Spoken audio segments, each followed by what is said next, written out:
Yo, yo, yo, what's up, what's up? Hope you're ready for some more Tessellation today. I know I am trying to pump myself up.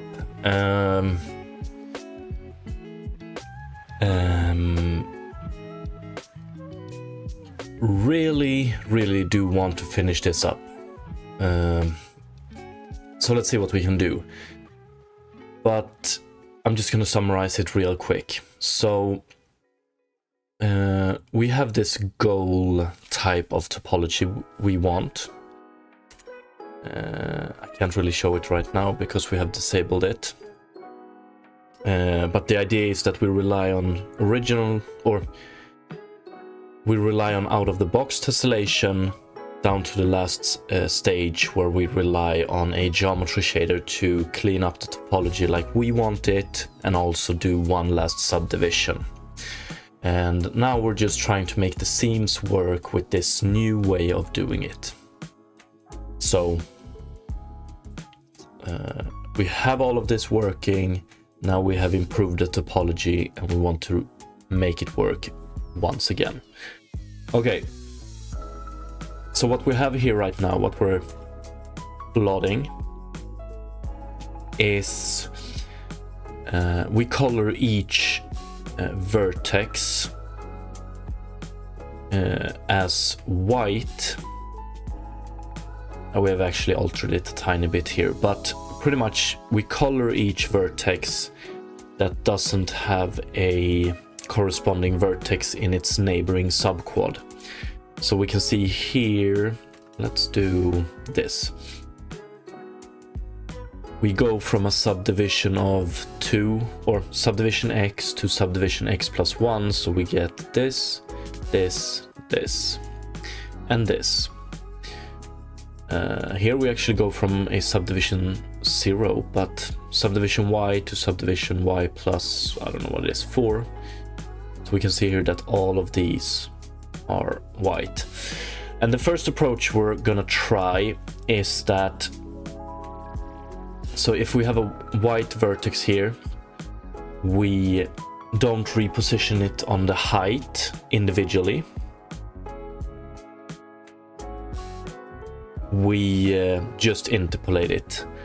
And that means that we will have this edge for this subquad will be one triangle, but this edge for this subquad will be 2 triangles.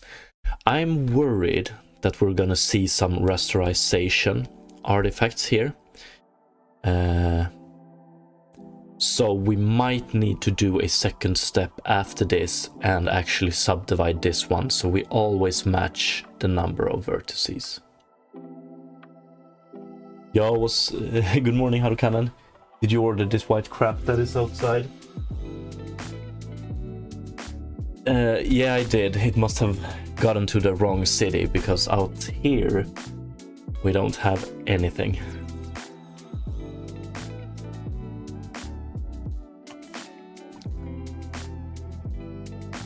Snow in March. Not what you want.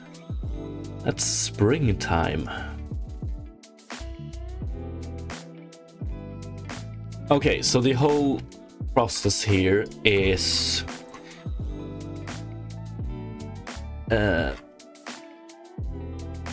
we just have to do an interpolation here. I'm doing it in a very bad way right now with a lot of branching and calculations and stuff. But as always, we just want to make this work and then we can refine it later on. Refine. So basically what we do here is when we notice that a UV is a subdivided UV that doesn't exist in the corresponding edge, we put that UV back to the last one that exists plus 1, and these are the 2 points we are going to interpolate between.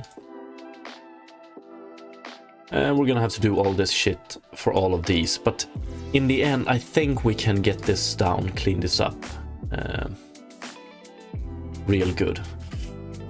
Nope, was 14 the other day. Yeah, I know. So here in, I don't know if it's true for the whole of Sweden, but here in the south of Sweden we pretty much didn't even have quote unquote winter, according to the definition of winter. But I still feel like this winter was far too long.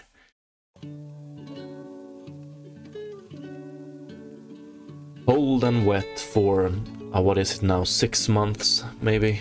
I'm just tired of it.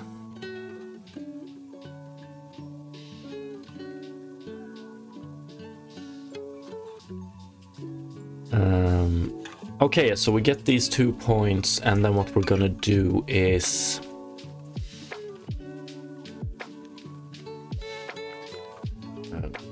P1, P2 UV. I think we're gonna do this.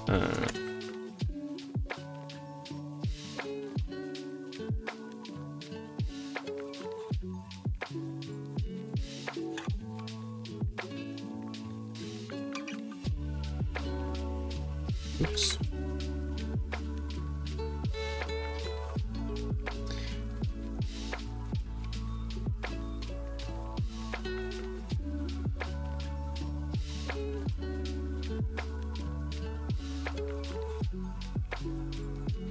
We're just gonna do it like this for now.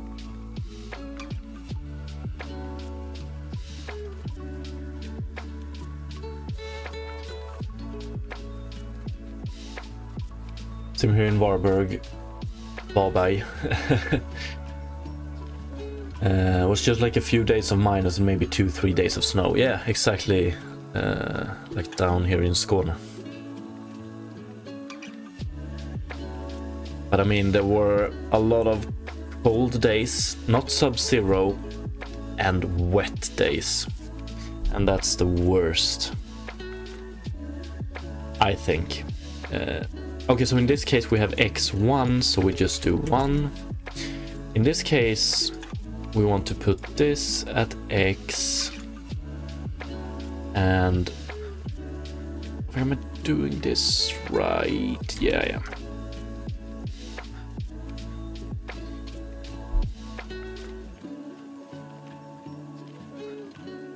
Something like this, and then when we have the last 2 points,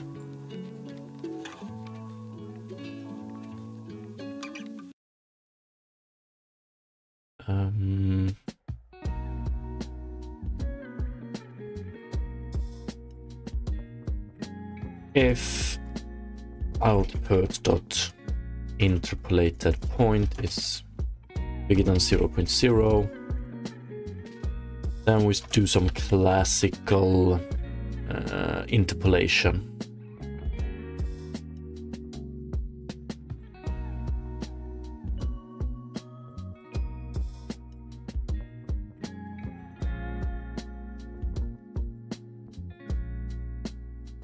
I wonder if we want to do... I hate this because of what we're gonna do now. Because in here we're pretty much gonna recreate 2 points and then interpolate between them.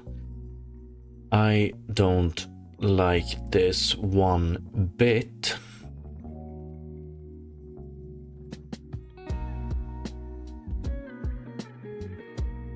Hate it. It's pretty much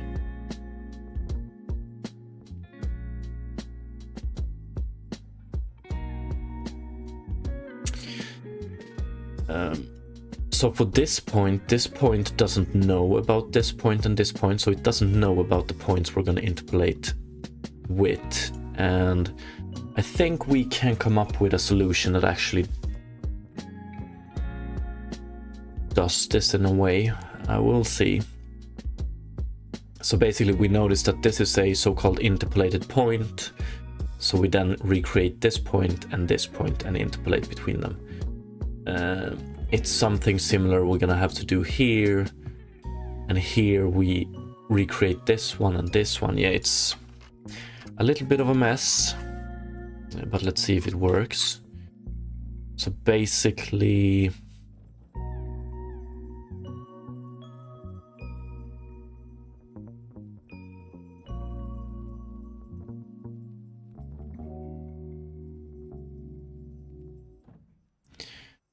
we want to do...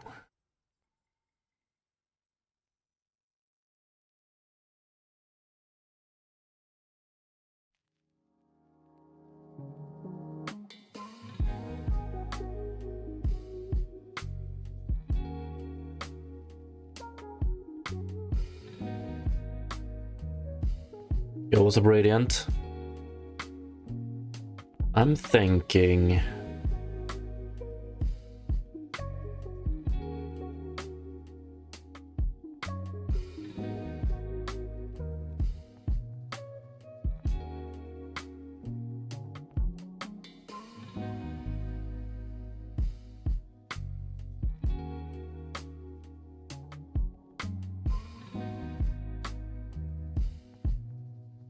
doing this, and then we do...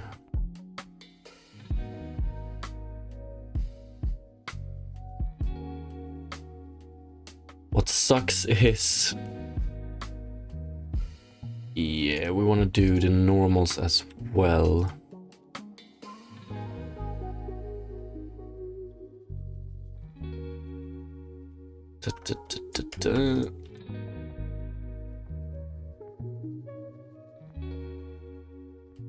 P1 UV. But then again, we also want to do...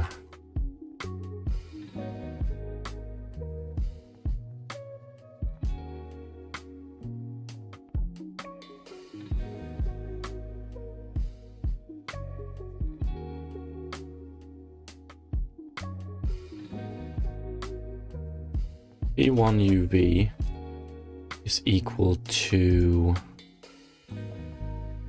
P1 UV, and we read the height, and then we create P1 float 3 P1 position world space, and then we also need to do float 3 P1 normal world space.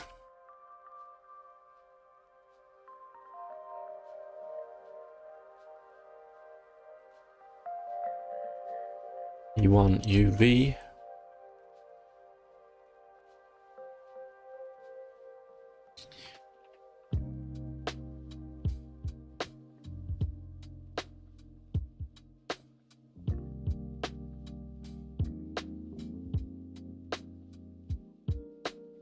Something like this.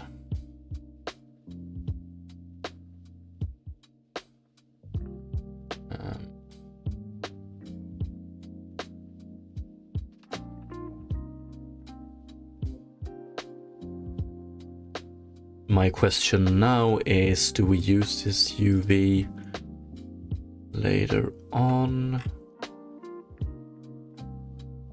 Not really. So then we want to do this again, but this time around for P2. And it's starting to show why we want to avoid I don't know, doing all of this. T height P2, P2, P2, P2. And then finally we do output dot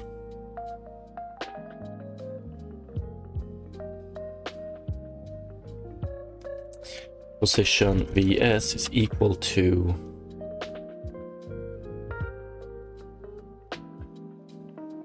lerp P1 position vs P2 position vs.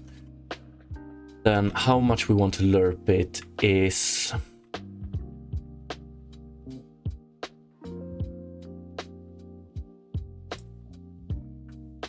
not this, but UV tessellation.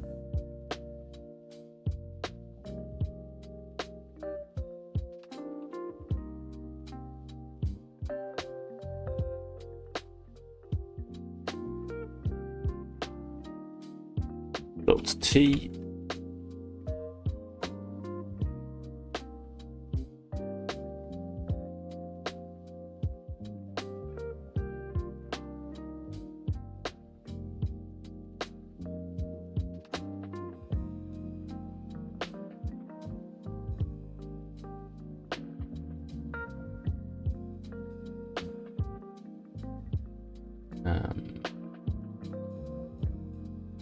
Tessellation dot no T.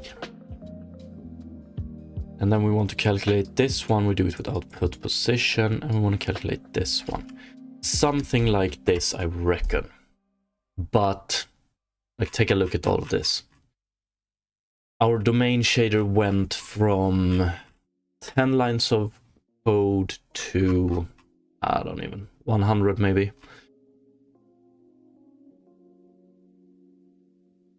And it went from a single texture read to 2 texture reads, a single normal calculation to 2 normal calculations. Yeah. If we can get around this somehow eventually, that would be beautiful. Undeclared identifier output. Yeah, of course.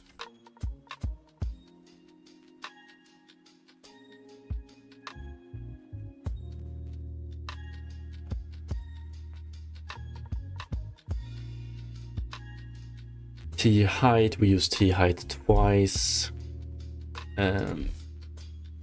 T1 height. T2 height.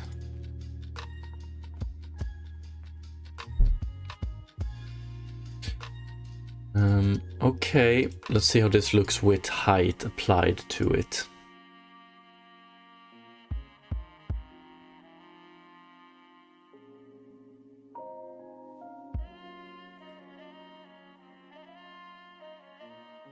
Yeah, that didn't work at all.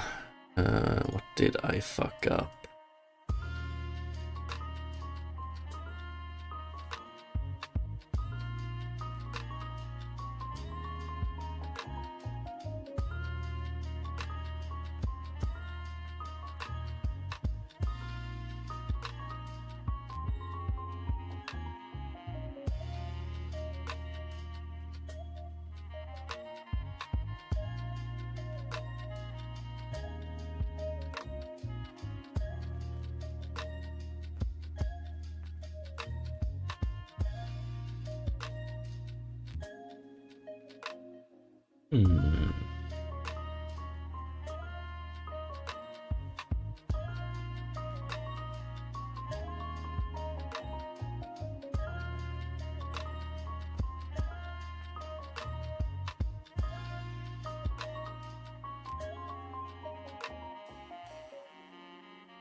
Why not though?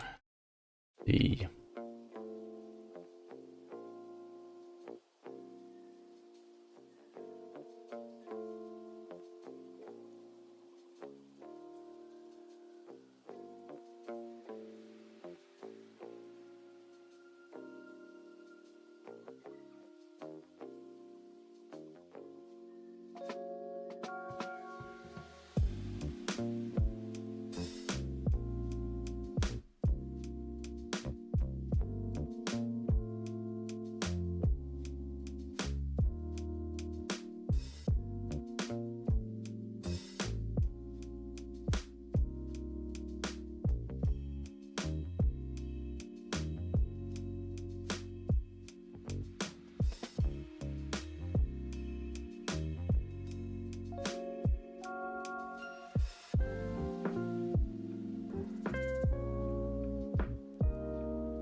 can do this. V1 UV.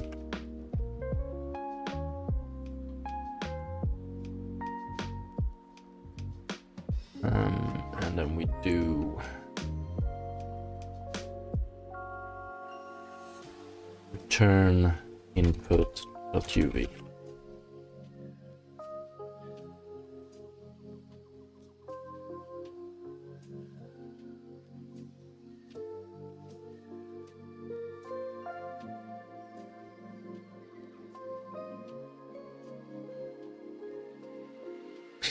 Okay. Interesting.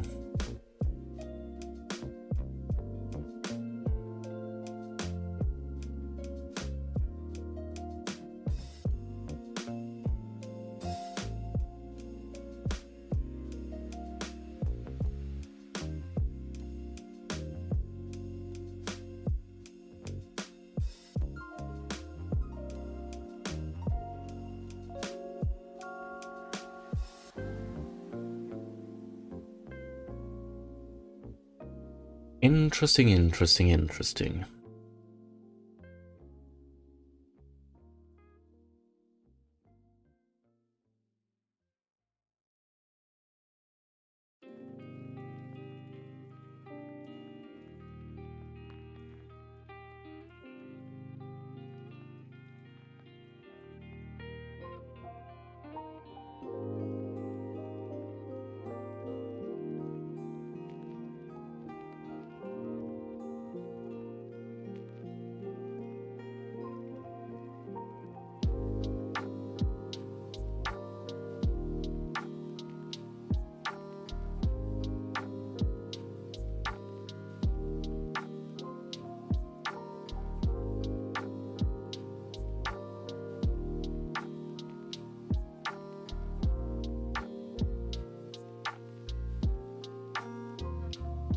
We always end up here, that's good to know. Although I wonder...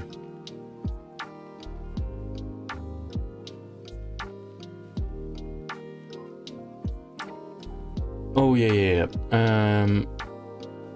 Yes, because we send in these. Okay, so if we want to test this... What is the underlying height map size?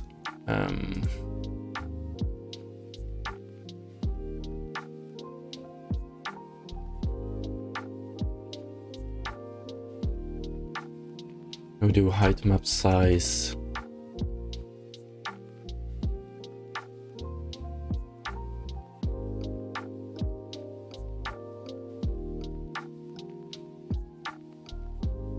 Okay, great.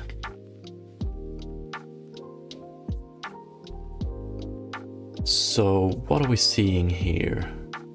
The UVs definitely change, but they change... they are not really correct. Where do we have our X and Ys? Okay, we have it like this. So the idea is that...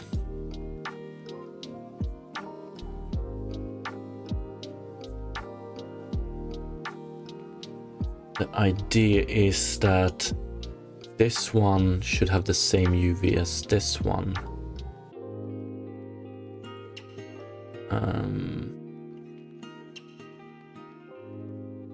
So we should not be seeing a highlight like this, we should see a block here.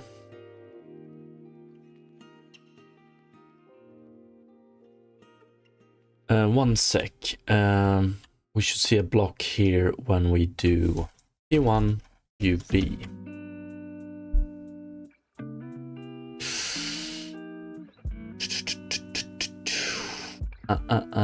That is...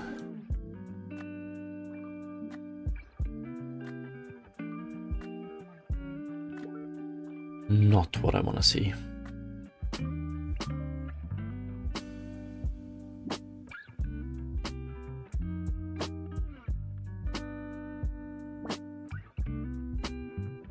Factor times step.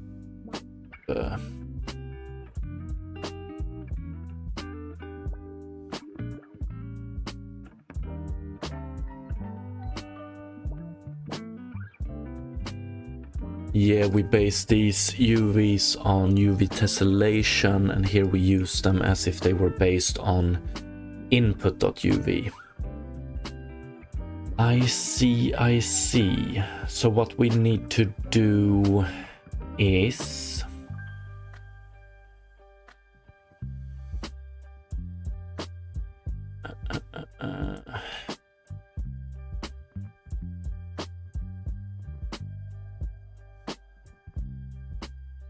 this and this, and instead of UV tessellation here, we want to do P1.UV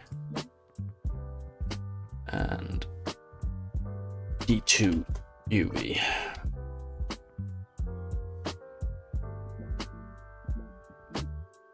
Do we get...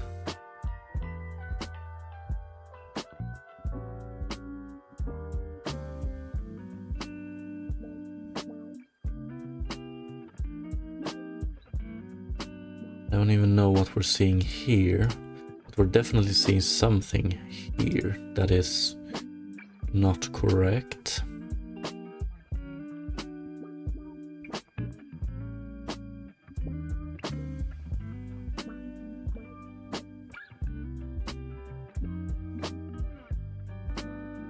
But we're not seeing it here. Okay.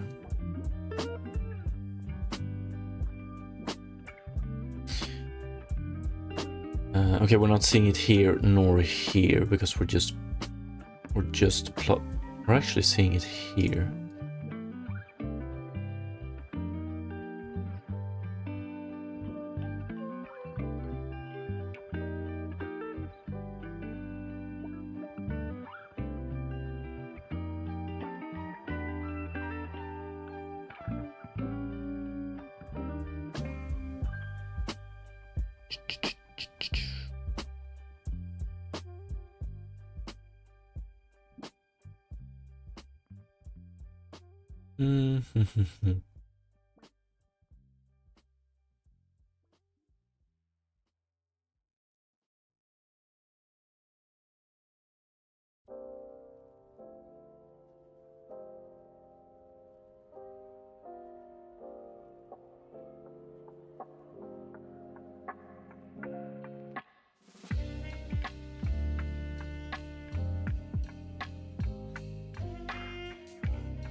It's hard to see if this is correct, so what we're gonna do is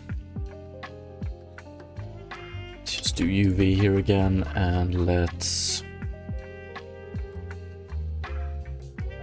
remove this one and this one, and let's see what we have if we restart this.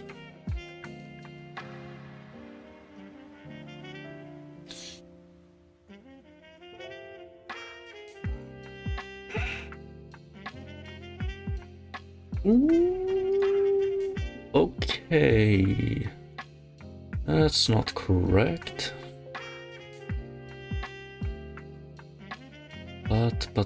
But.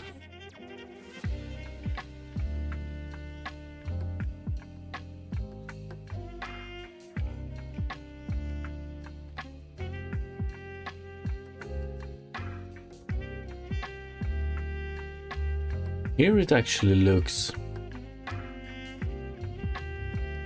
okay. Okay, here it doesn't.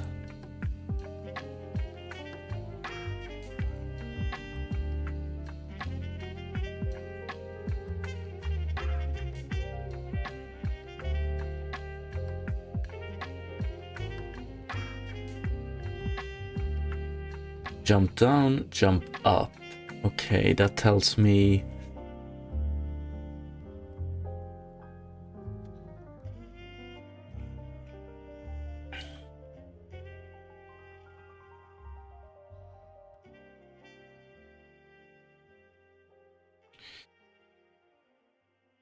get a peek here.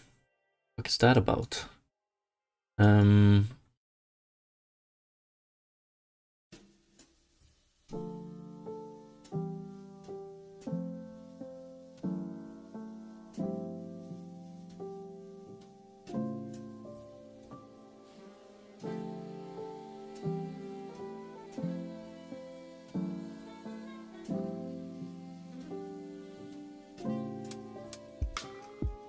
Yeah, we interpolate on the wrong points, I'm pretty sure.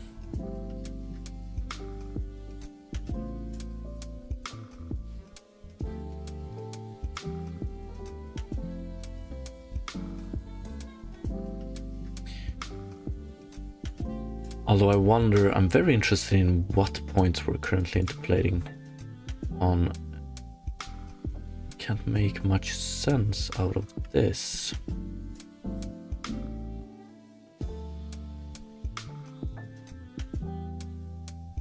Dun, dun, dun, dun, dun.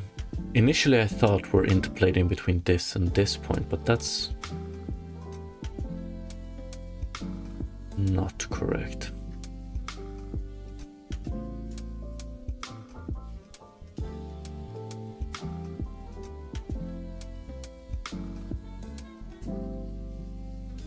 So here, during this iteration, all of these goes down quite a lot.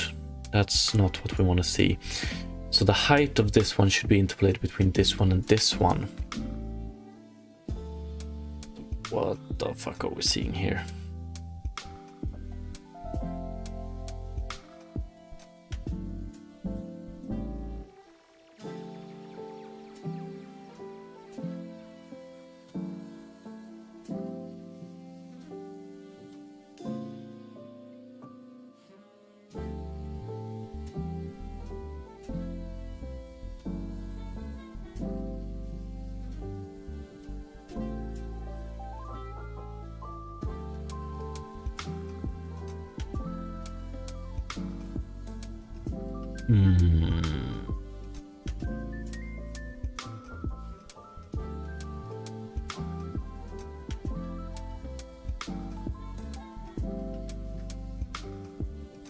Don't need to do that twice. We don't calculate the normal either. What's up, Cooler SK? I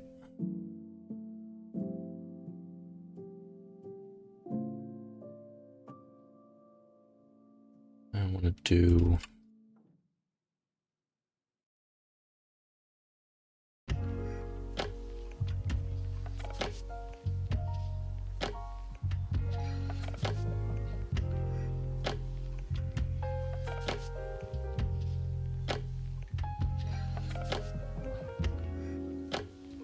That shouldn't really change anything, I don't think.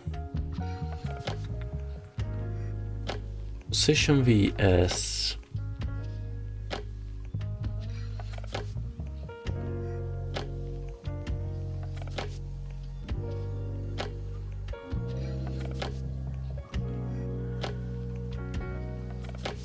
No, I'm gonna have to make we're gonna have to make sure that our P1 and P2 UV is 100% correct. So I'm just gonna re-add this one as well as this one, and let's analyze this.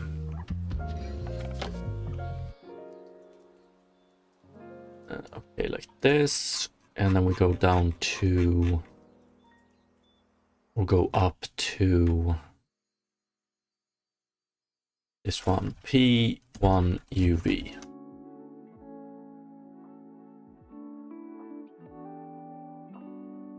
P1 UV, but yeah, P1 UV. Yeah, we can see here that they are definitely wrong. P1 is wrong.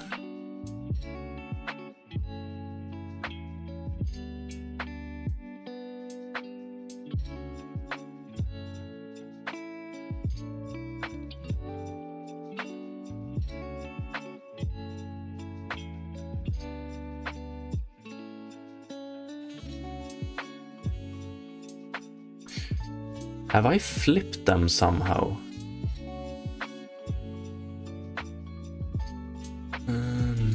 Maybe.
Yes.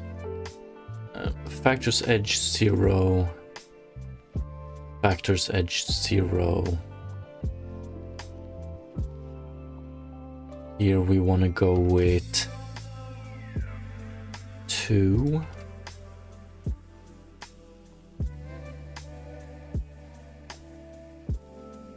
And here we want to go with 1. Here we want to go with 3.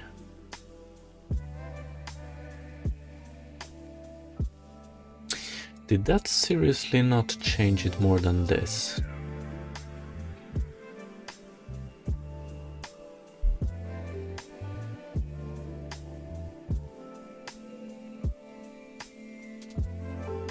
Yes, okay, let's see here. Step factor.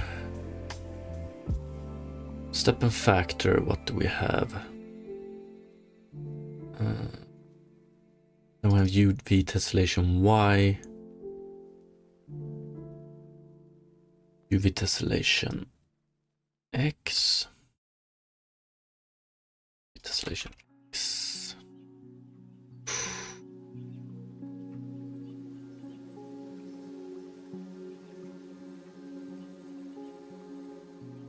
Tiny bit better.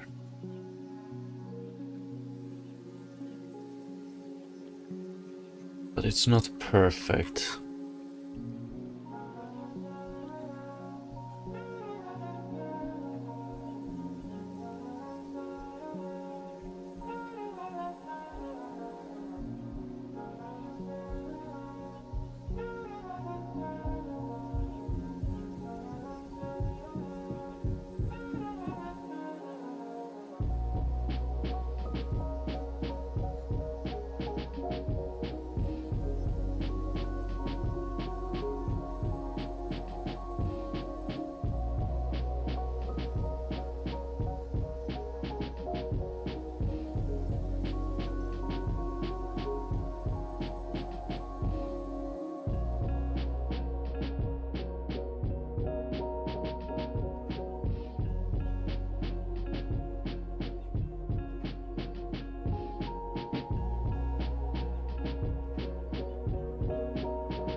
We definitely seem to have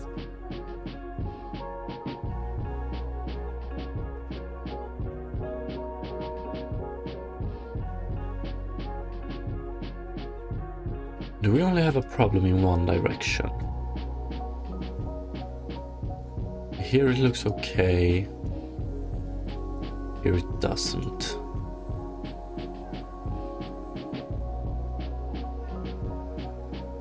So what direction is it?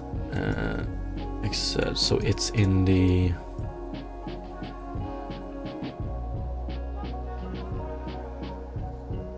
It's in the negative Z world, which is the negative X.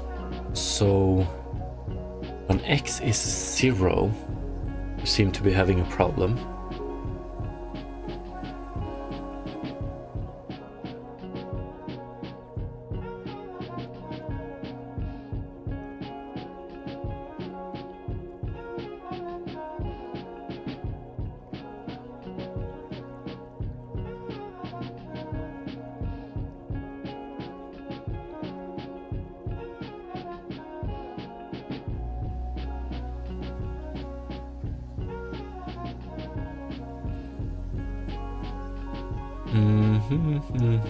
Yes, okay, I get it. We did some testing with this one and we removed this one. Morning, Calvino. Okay, so what we're seeing here is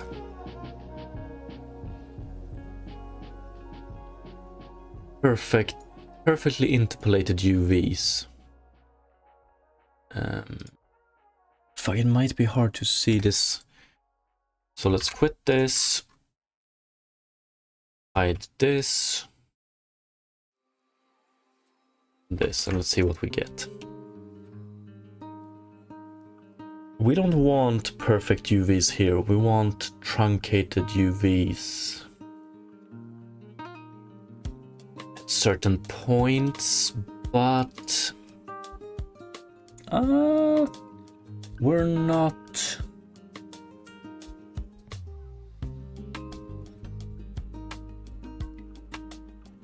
We're not too far off, I reckon. Or actually,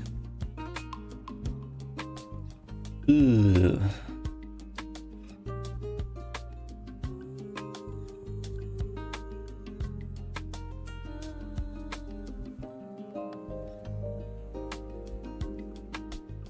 We're a bit off.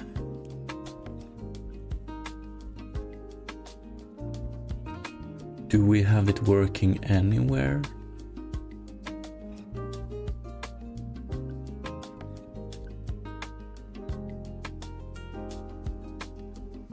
Actually, it seems to be working here, doesn't it?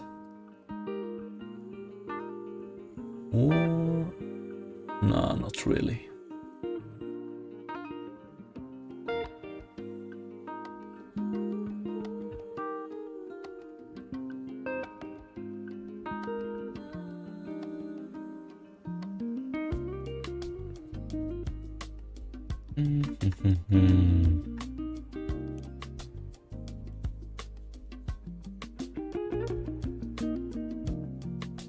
Okay, so back to UVs. It is.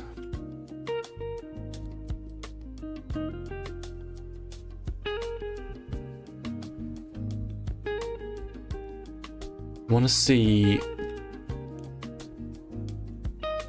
what do we get from P2 UV?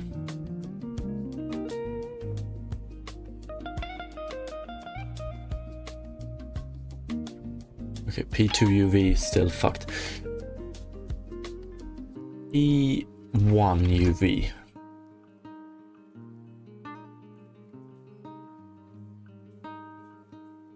So if we take a look at this right here,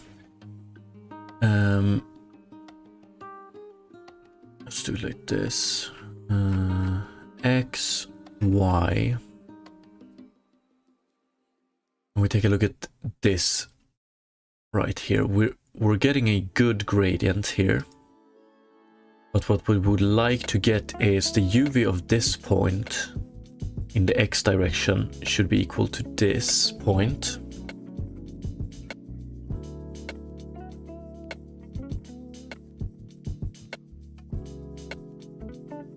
When we output P1. So the idea is that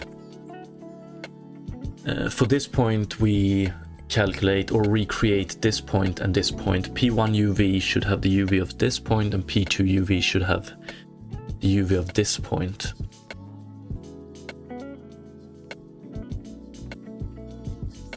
Pretty straightforward. Here we can see that we have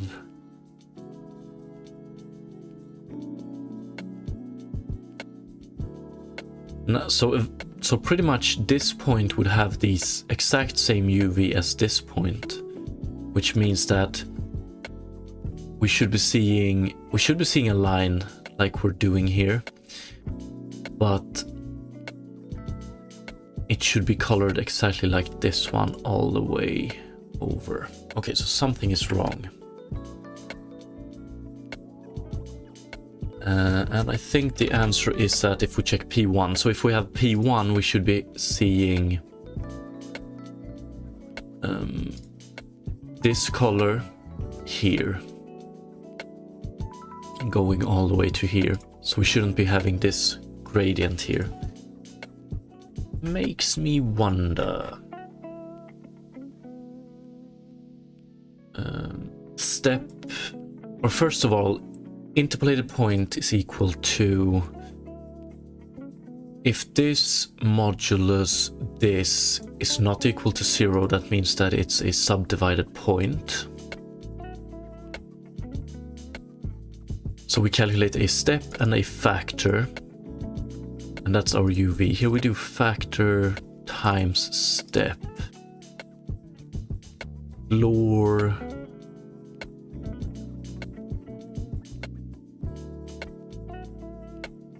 UV tessellation Y.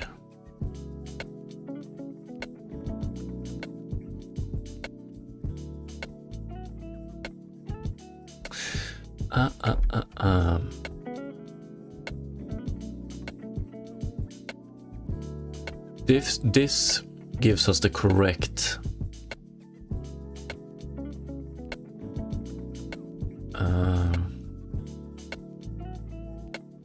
tessellation constant. Okay, so this one might have a UV of 0.25, but this one has a UV of 0.5, or a value of 0.5. That means that this one leaves a rest. So when we do step here,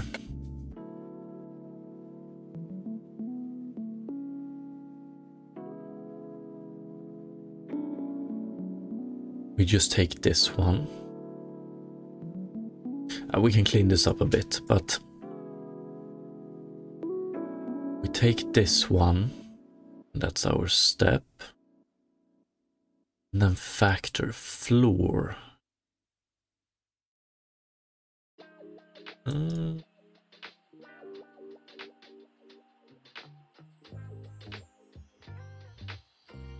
So if we would have 0.25, 0.5, we would do, oh, what the fuck? we would be doing 0.25 divided by 0.5. That's 0.5, isn't it?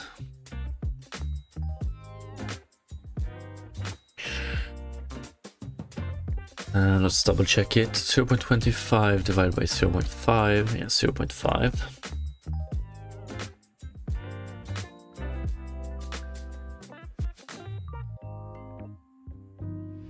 So factor leaves us as 0.5. And then we do 0.5 times 0.5 and we're back at 0.25. Okay. Okie dokie.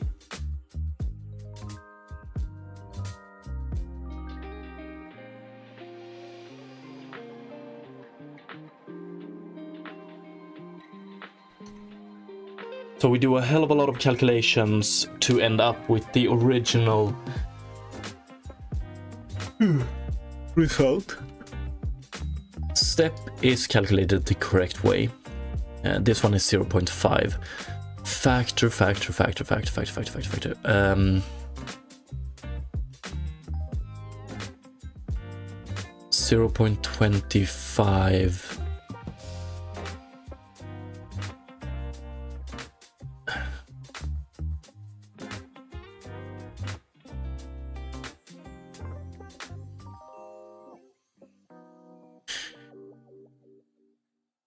If this one were 1, we would be getting 2 here, wouldn't we? 1 divided by 0.5, 2.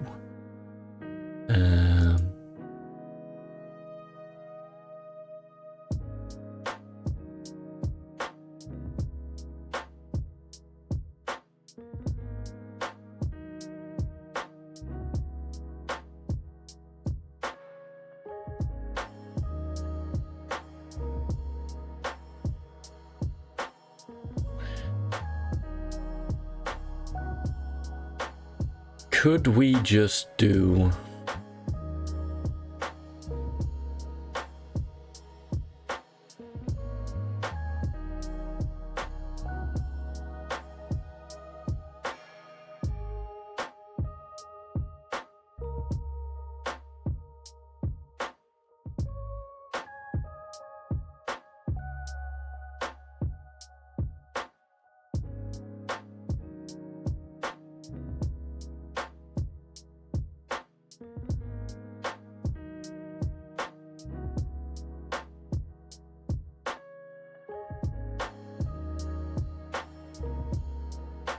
Yeah. But then again, one sec. 0.25 divided by 0.5. That gives us 0.5. Then we floor it. So factor should be equal to 0.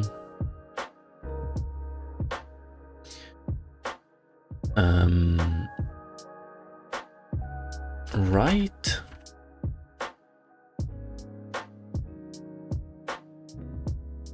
So why isn't it?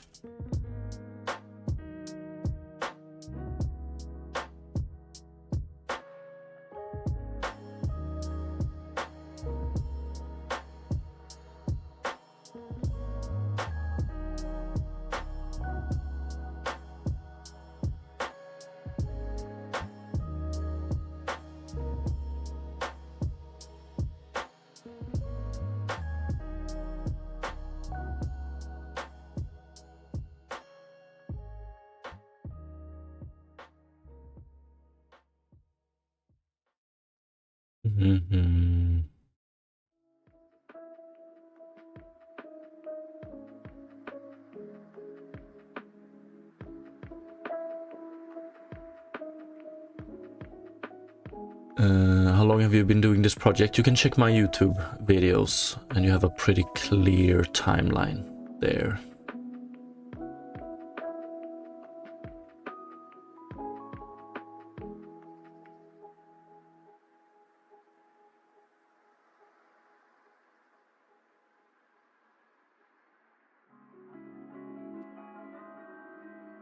If we add this floor to this one, it makes sense, but why aren't we?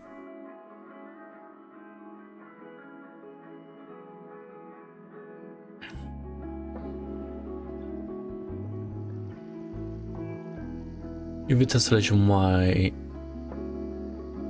divided by this, so 0.25 divided by 0.5. 0.5 floor, we get 0. Factor is correct. Let's do it like this.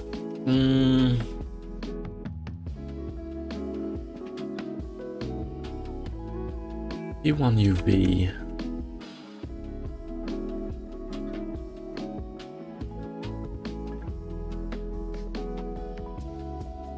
So then why am I seeing a perfect gradient here?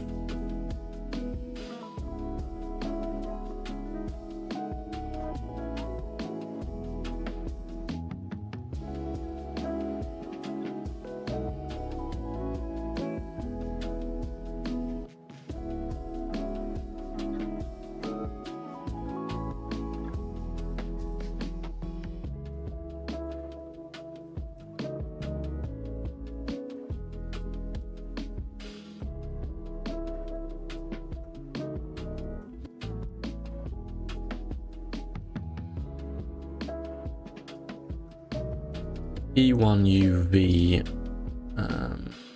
let's do, we'll return P1 UV here.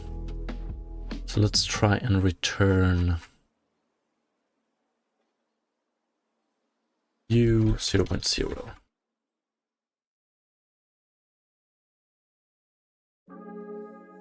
Input.uv.x, I mean. Get the fuck out.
Let's see, I want to change the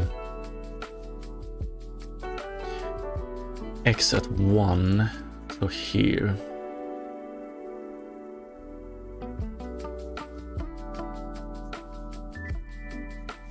This is what we want to see eventually.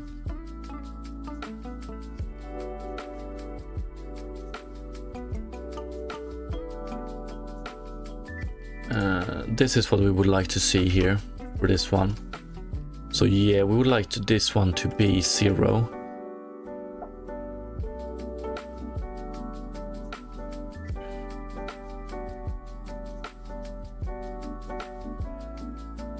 I'm pretty damn sure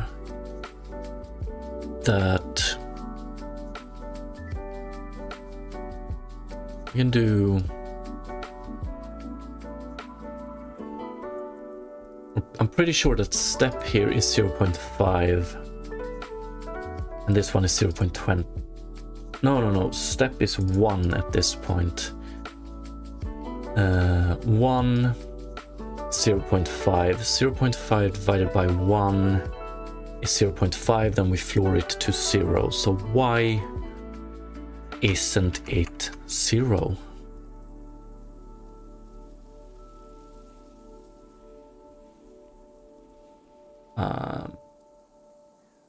This one...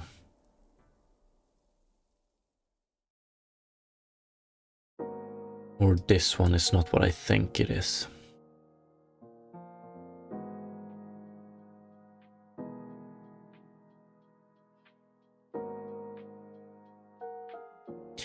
But we know that this isn't true, or that this is true.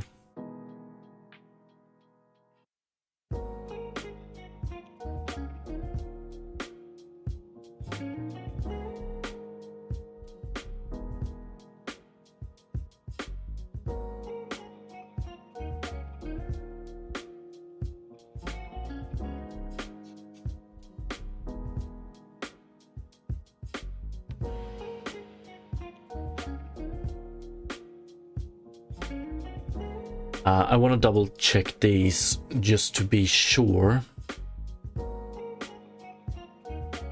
P1 UV, we send back P1 UV. So let's send it back as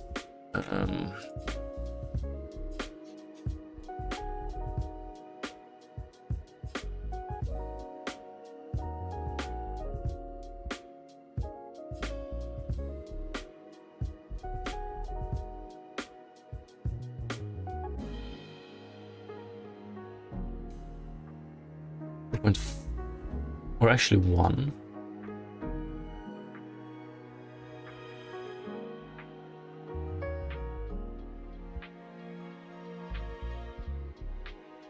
Okay.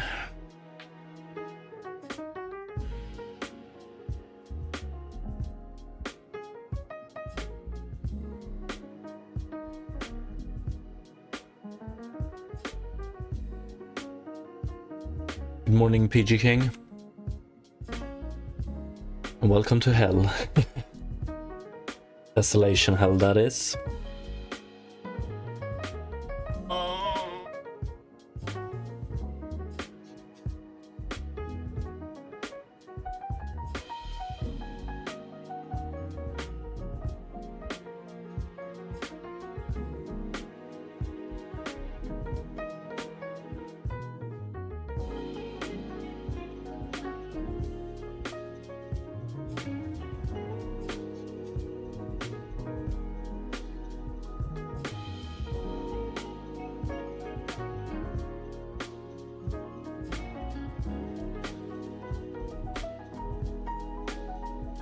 output interpolated point. Look at this. If we do this, we can see here that this one is white, right? Which means that this right here is true, i.e. this is not equal to 0. So this one, we can't divide it on this one without getting a rest. So this one is smaller than this one.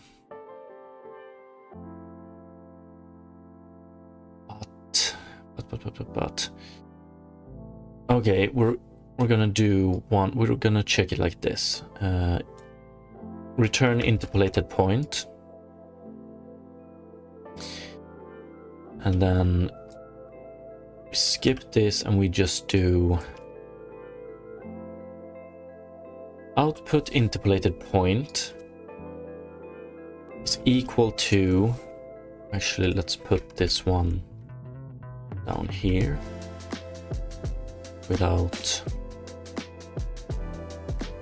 step is equal to 0.5, or actually step is equal to 1.0.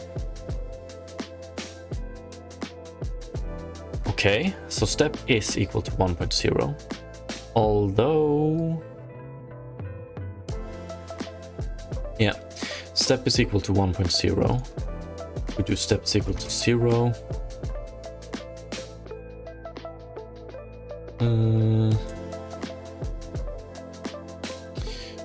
Okay, that's not good.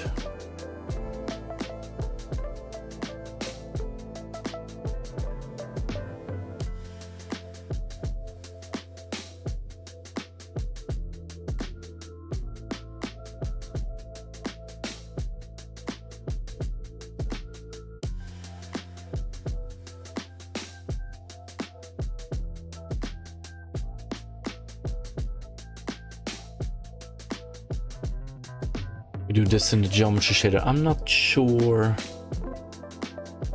Yeah, we're not executing the geometry shader.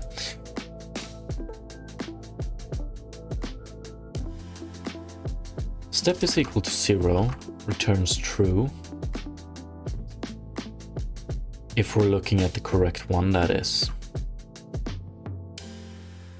Let's just do this first of all. Step is equal to 1.0. There we get this one. Okay. Yes, of course.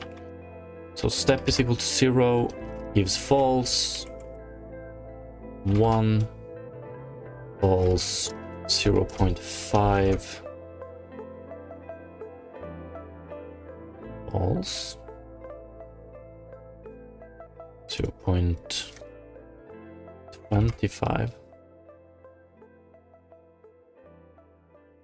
Okay. I'm gonna do it like this just to make it a little bit easier to debug. I'm gonna remove this, add back this, and we're gonna jump to UV tessellation x is equal to 1 instead, and this is where we're gonna do this stuff.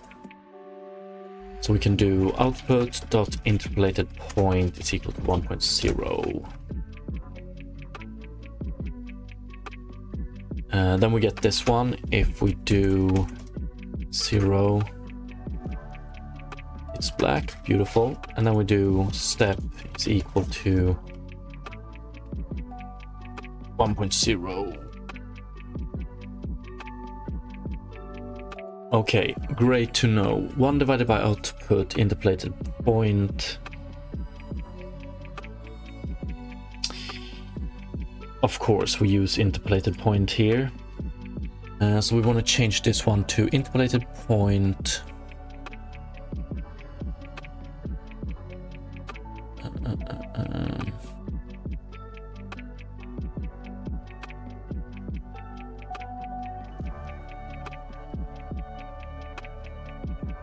I get it. I might have fucked up, and that's what we're working with. 1 divided by interpolated point. step.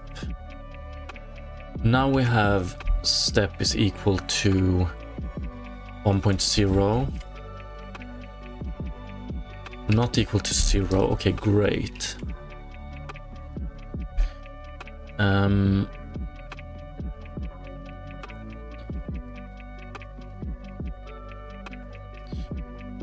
Then we have factor, which I screw up as well.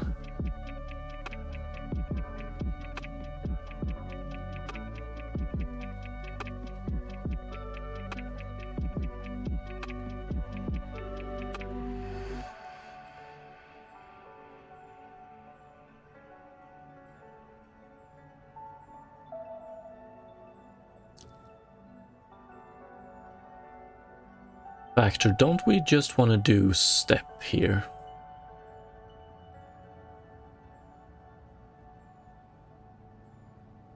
So if we do factor, that one should be equal to 0.5 in this case.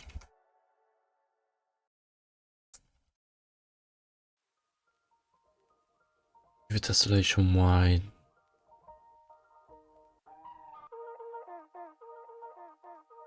Oh, no. We do a floor here. So it should be equal to 0. Okay. Is this how we want to do it?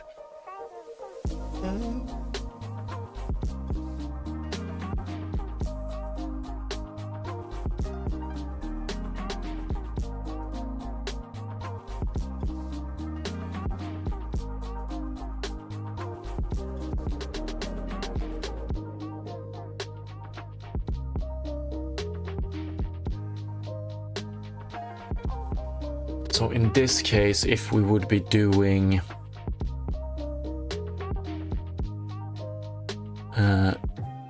output interpolated point, it's an interpolated point if factor, come on, step is not equal to 0.0.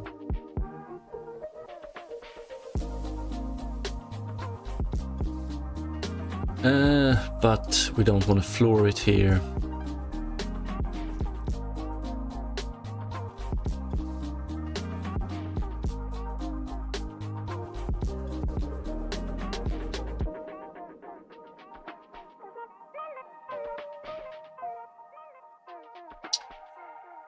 Okay, I think we want to do this. Really wish I had put this into a method, because now we're gonna do this, this, and this. And we want to double check, so 2, actually 2, 0.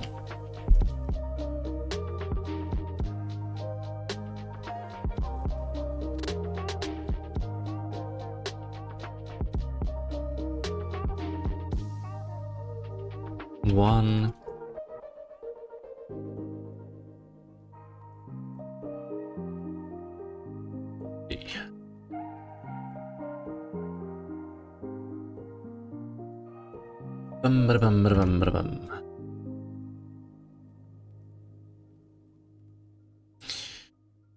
UV tessellation Y, Y, UV tessellation X.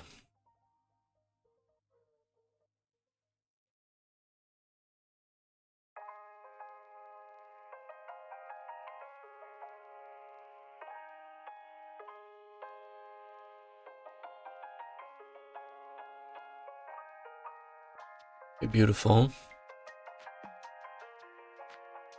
Let's take a look at our UV then.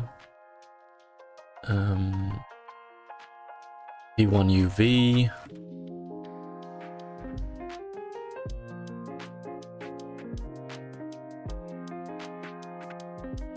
Oh yeah. Okay.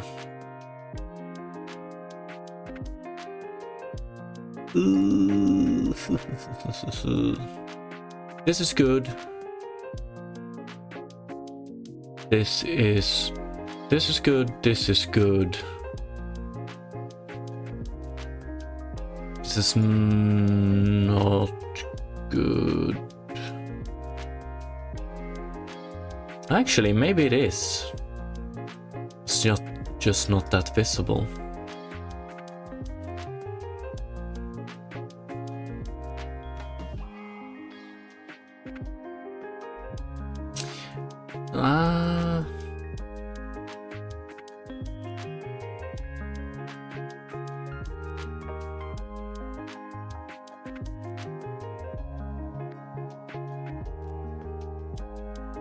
Yeah, it's not perfect. It works here. It works here.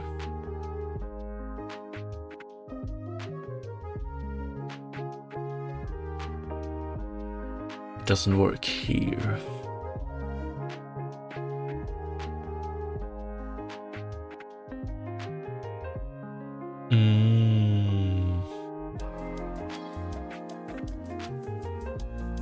And I know why. Okay. I've made a wrong assumption early on.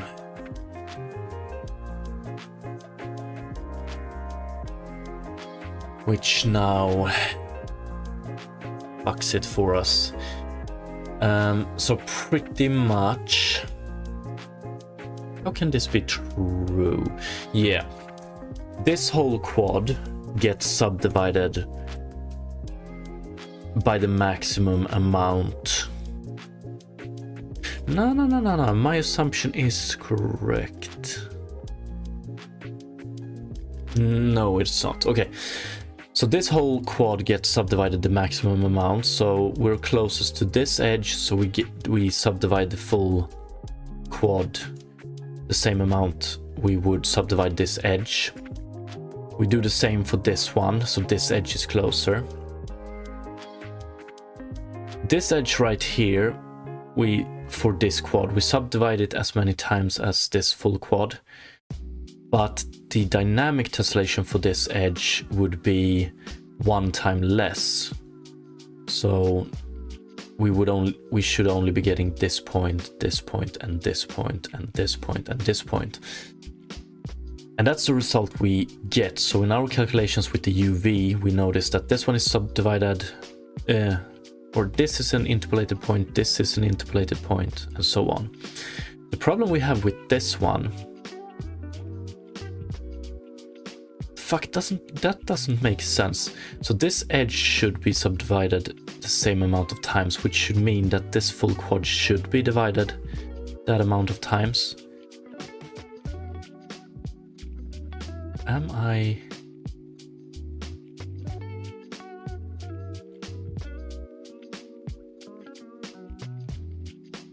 Max...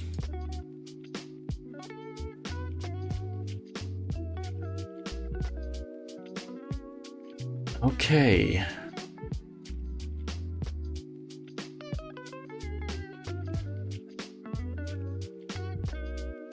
It seems to break here for some reason. When we get close enough. Weird. Did I screw up?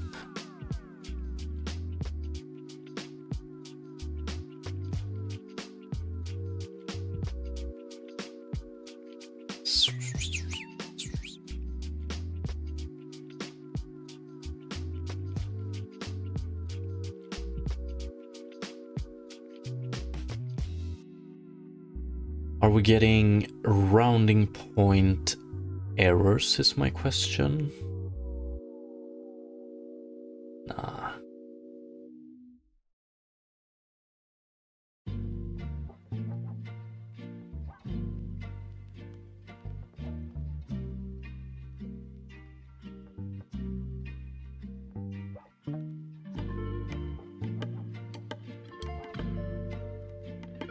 Everything works perfectly. See, it even works here. But then when we get to this subdivision, it starts to break. How does that make sense?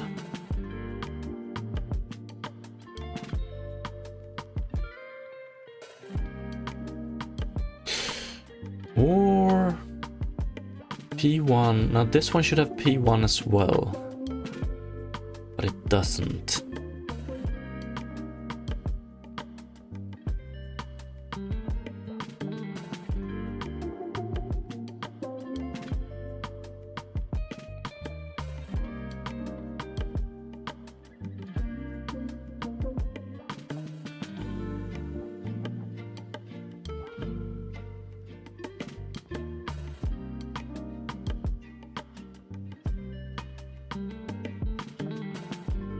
This is correct, this is correct, this is wrong.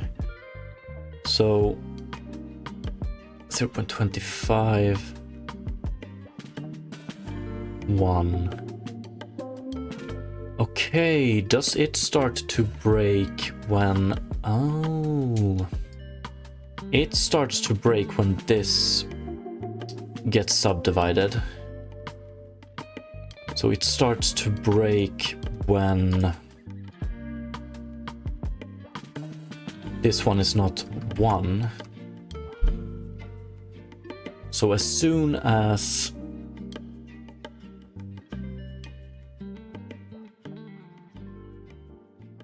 this one is greater than 1,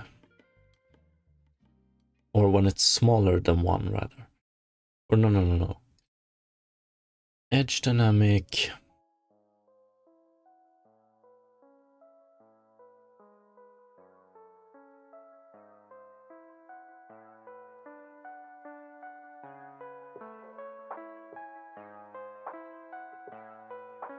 Yo, what's up, DevSpiers? Thank you for the raid, appreciate it. Yo, what's up, Dino? Thank you, Spires. I will try, I will try. Yeah, we're pretty much stuck in Tessellation hell still.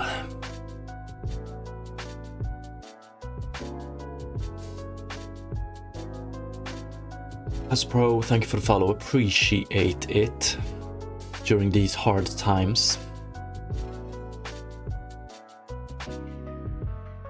Why does our solution... Okay, let's take a look at it. The dynamic edge value here is 1, I think. As soon as this one becomes less than 1, that's when it starts to break. So it's still 1, it still works.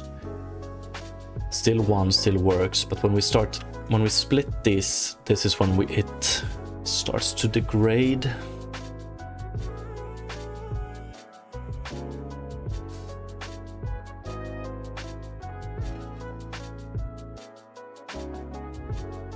I know, but I googled this word, so at least now I understand it, kinda.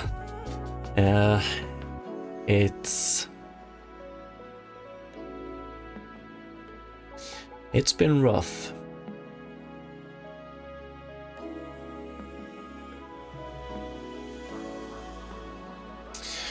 So what I wanna print some stuff here again, because obviously this doesn't work. So let's remove the UV rendering and we add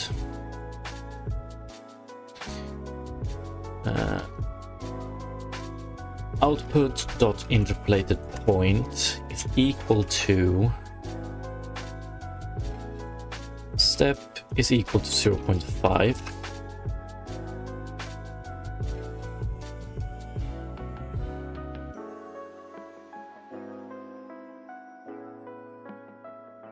Step is 0.5 here, here, here, here. It's perfect, as it should. Now we should have a step of 1.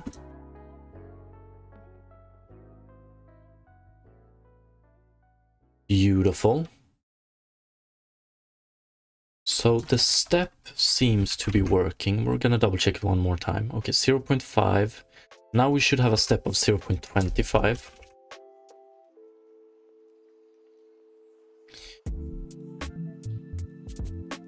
Beautiful.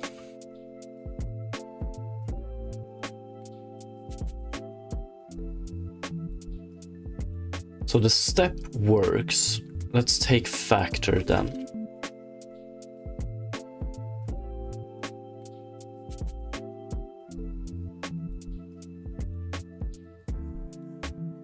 Then I was offering you to switch to some fast, easy game jam to relax. I should have taken it. Nah, like, I can't... Like, I'm one of those people that, like, if I have a problem unsolved, I can't really relax until it's solved. And, I mean, sometimes it's nice. Sometimes it sucks. I definitely know that people that have been watching me for a while recognizes this.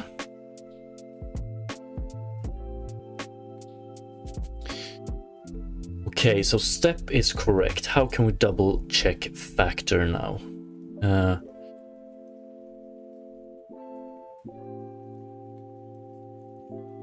All craving for that dopamine in the end. Hell yeah.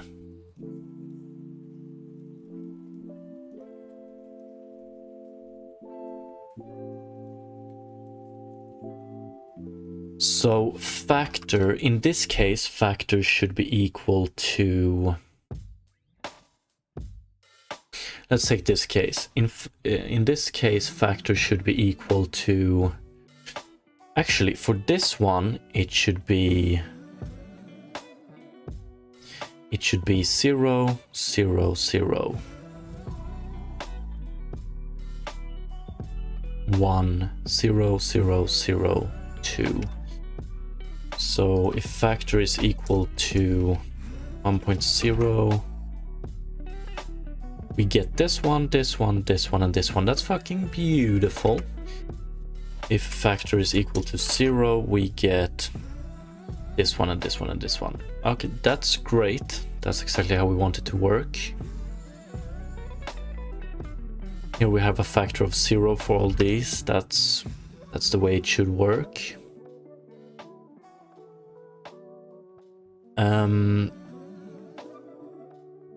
So yeah, here we have factor 0. Factor 0, 1, 1. Oh, it's interesting. Yeah, it's factor 1, factor 1.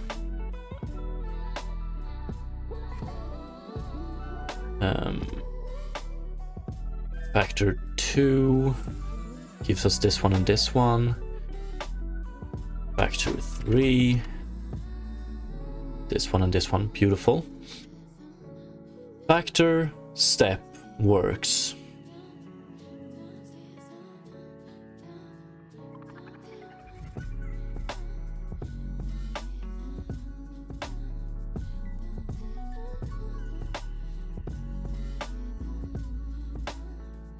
So, yes.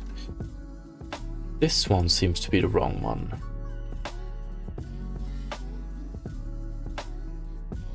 If UV tessellation y divided by step, this step is not equal to 0. I want to output this one.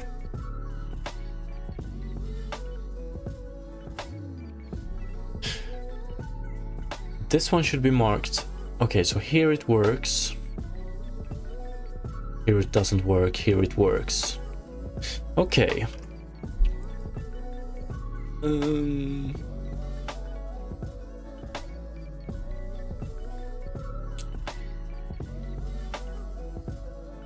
Yes. Okay,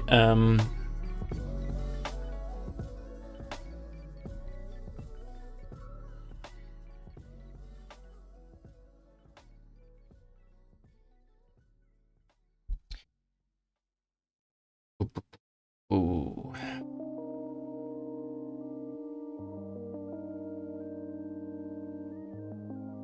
It's actually an interpolated point if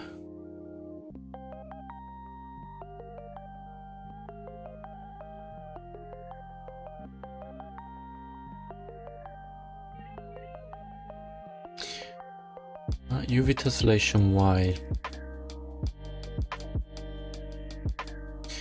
So here we have a step of 0.5.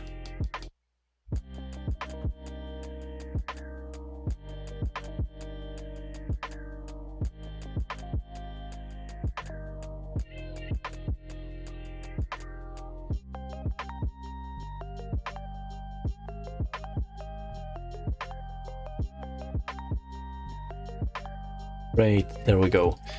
So we just need to change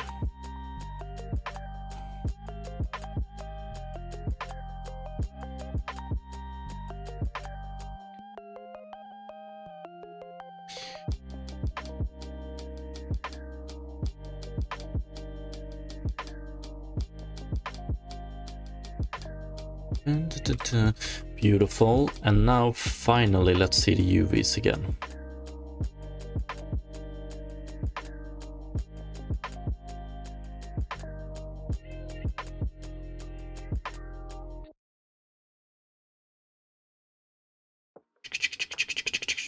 I don't like the look of this. I like...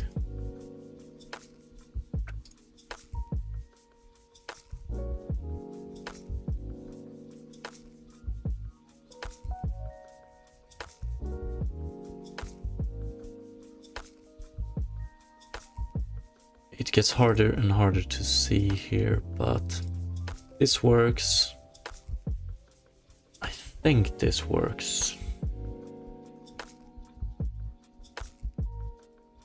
This one bothers me a bit.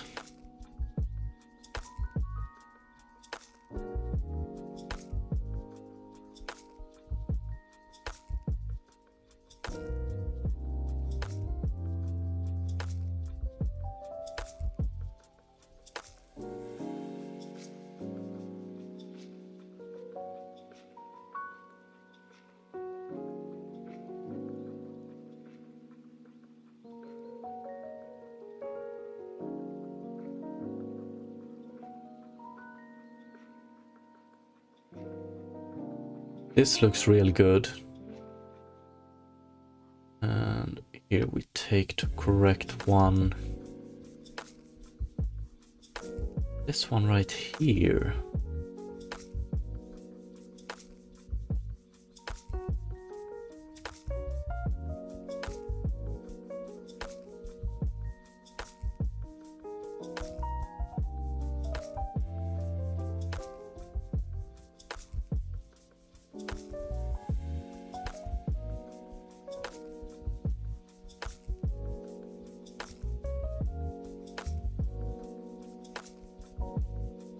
Factor is correct, step is correct.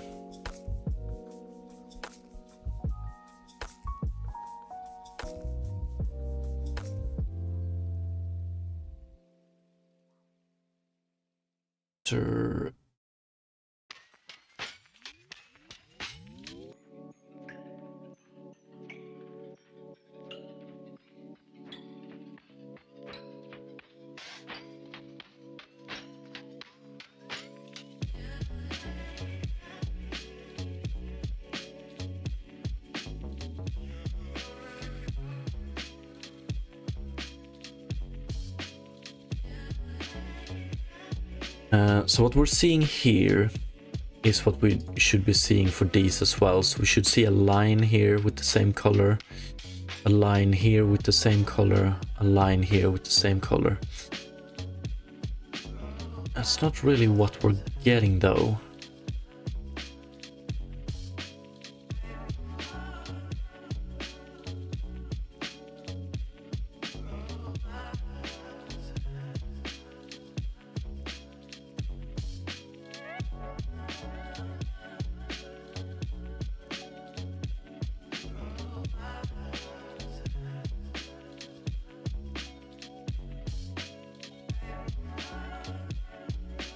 This one actually seems to be taking this. No, not really.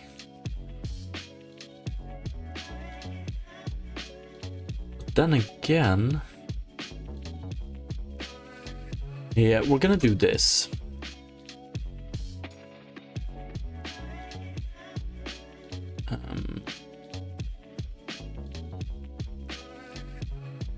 Let's do this. And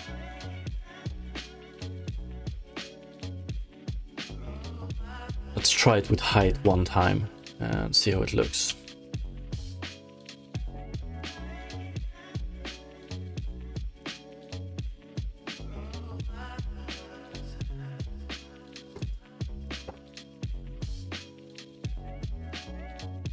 Yeah, so we get the correct here.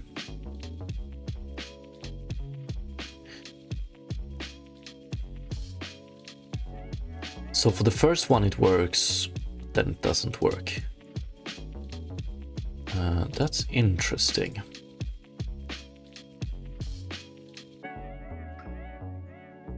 Actually,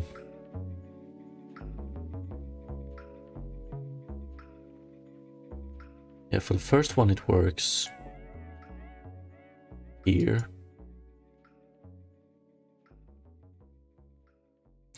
It works here as well.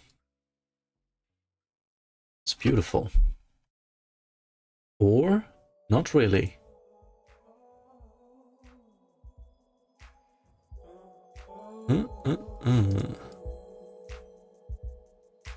Yeah, because I'm fucked it up. 1 sec. We're gonna try.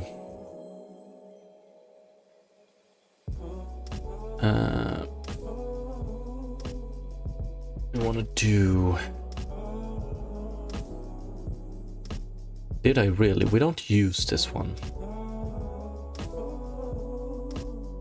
But we do use this one.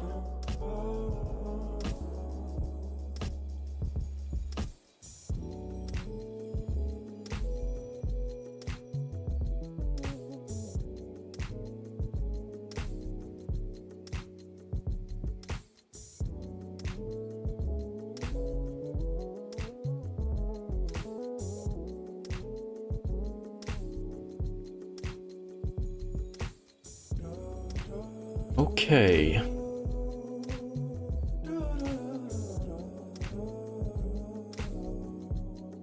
These points and these points are correct. The interpolate points, they interpolate the wrong way. Okay. We just set them to 0 pretty much.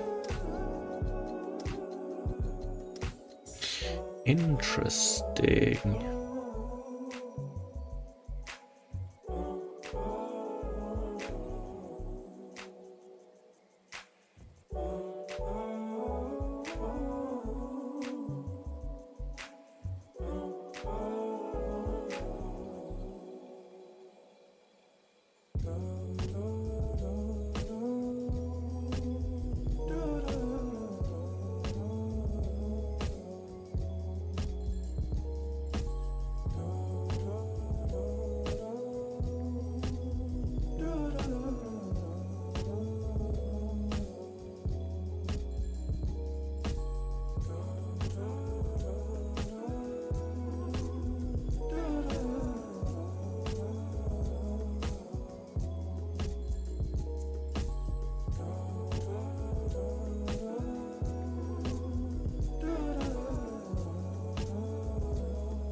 Yeah, it's wrong here.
So, factor and step, we have checked them multiple times.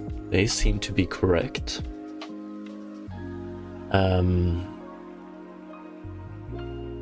But for some reason, so under that assumption, P1UV gets correctly set here, here, here, and here.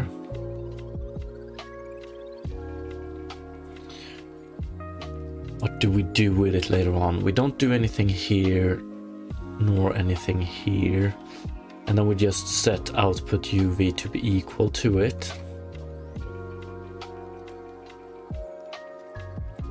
And we output it.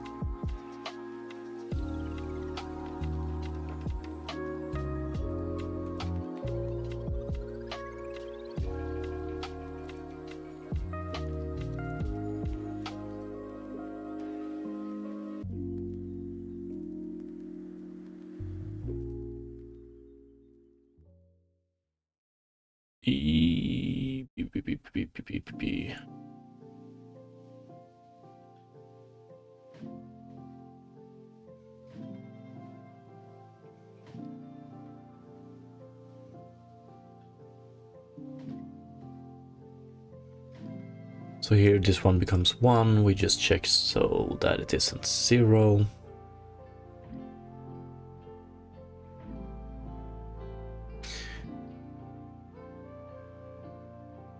What am I missing here?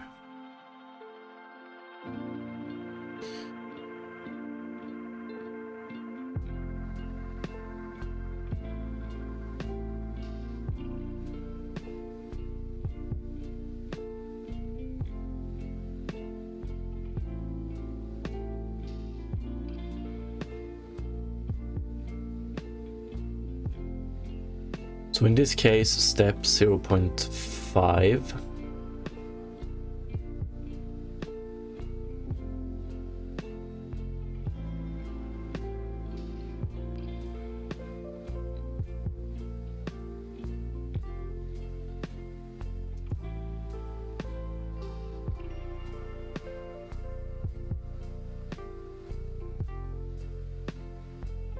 One plus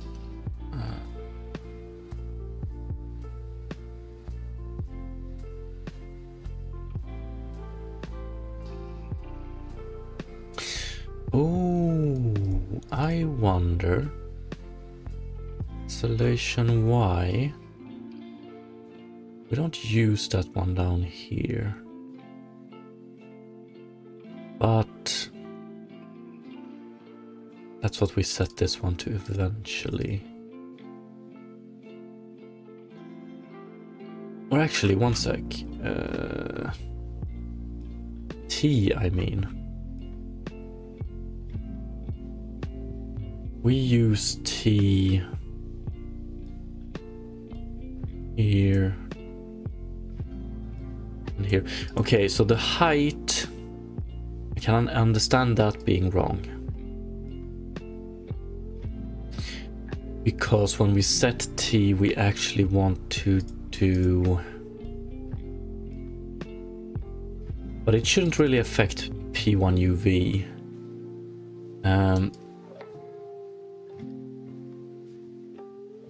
Because we want to set T to be equal to...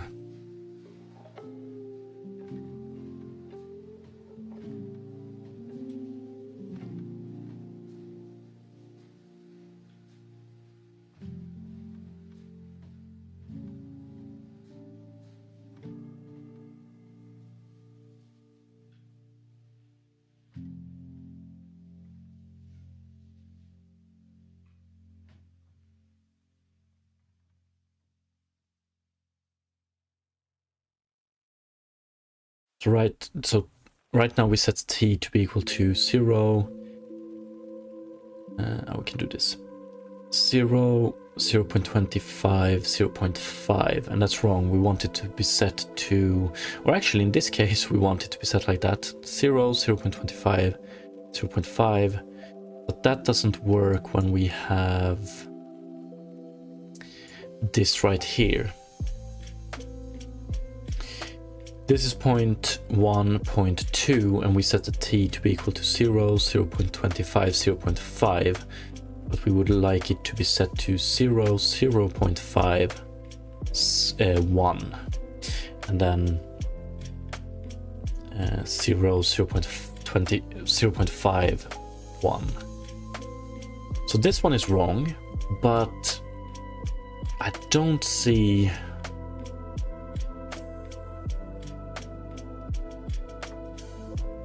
Okay, I see how it screws it up.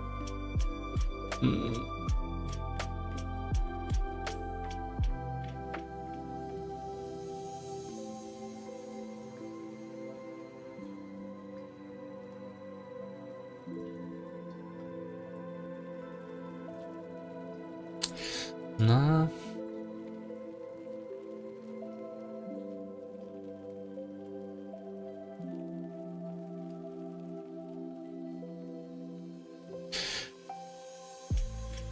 Pretty much what we would like to set it to is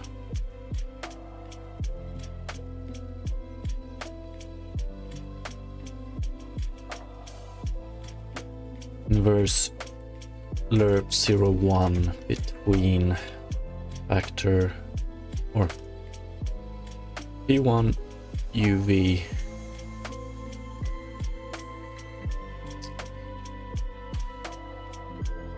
dot y p1 uv p2 uv dot y.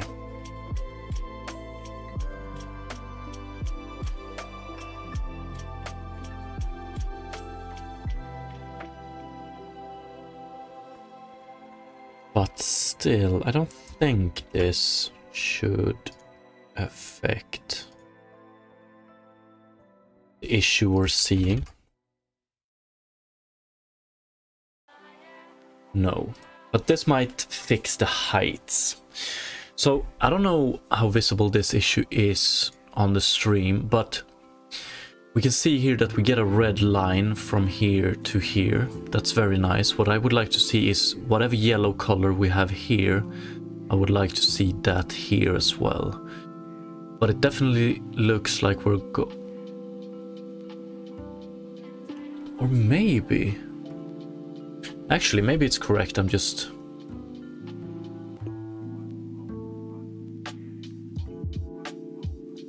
Okay, so with this in place, let's try...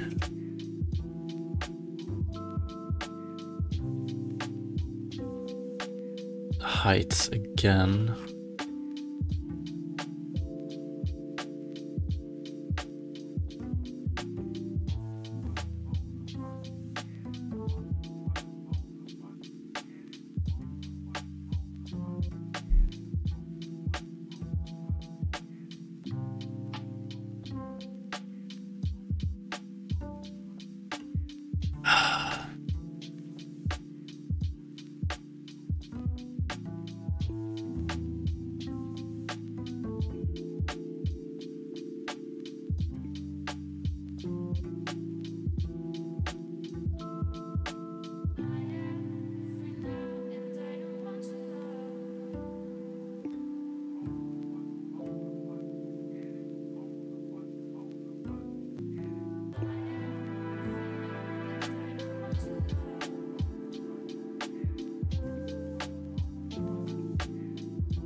Red, red, yellow, not yellow.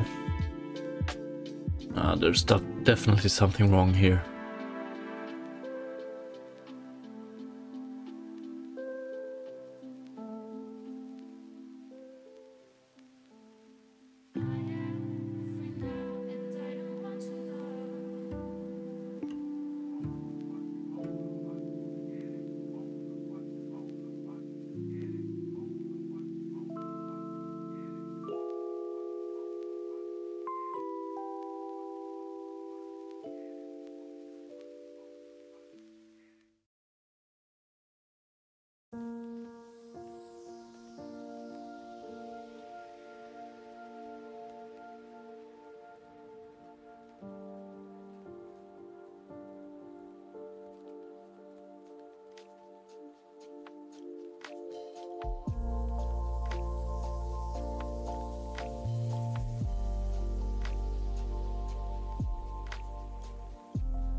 0, 0.25, 0.5, 0.75, but the step is 0.5. So 0.75 divided by step leaves us at 0.75, 0.5, what is that? 1.5, and then we floor it, so it's 1. Factor is 1, and then we do 1 multiplied by step, and step is 0.5. So why?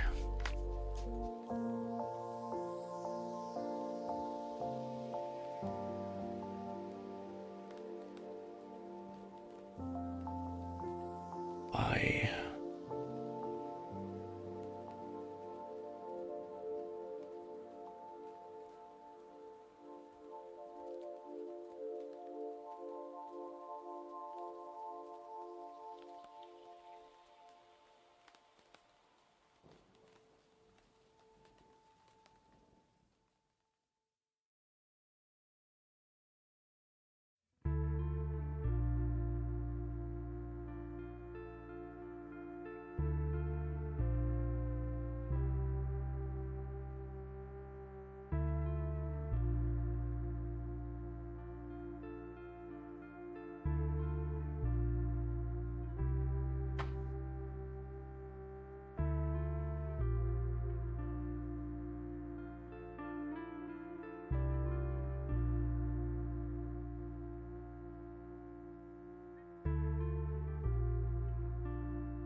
Simple truncation.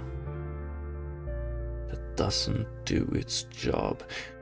0.75 modulus 0.5 gives us 0.25. It's so this is 1 not equal to 0. Yeah, it's not equal to 0, so we do this. So what the fuck?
Same issue here, don't we?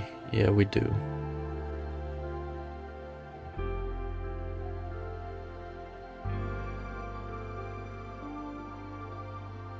Or it might actually just look like it. It's extremely frustrating.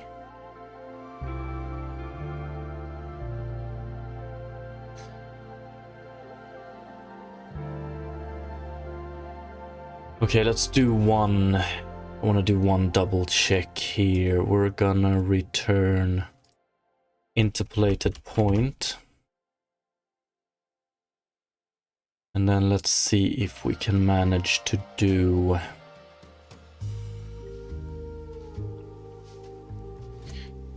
output interpolated point is equal to 0.0. Let's see if we can get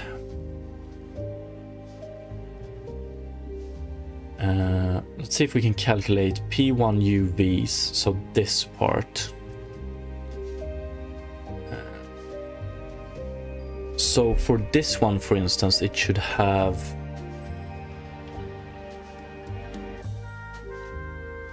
be equal to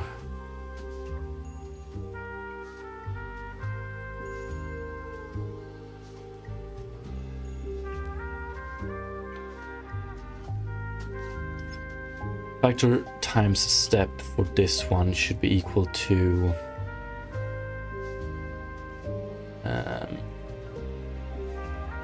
0.25.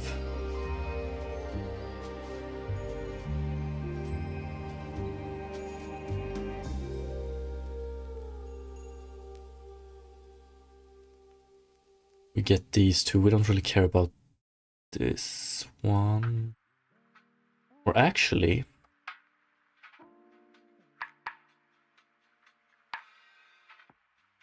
we do. Okay. We do this here. So if we would be doing this here, we would only get this one, right? Oop. Okay. Because we don't calculate this one. Let's do...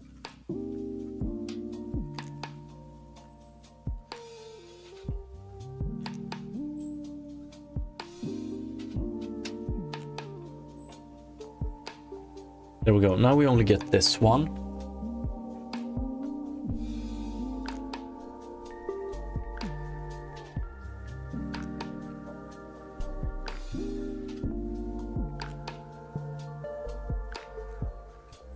So if we only wanted to get this one, we would do...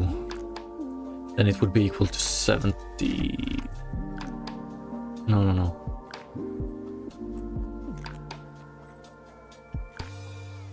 Factor times step 0.25.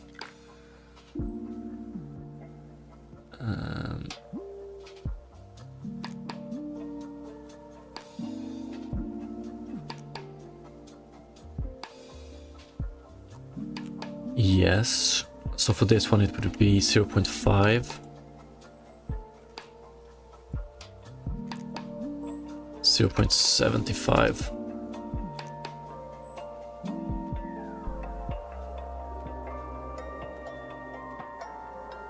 Here we can see for this one it would be 0.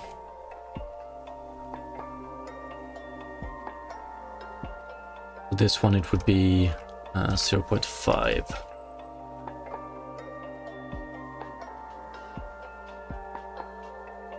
I don't see anything wrong with this whatsoever.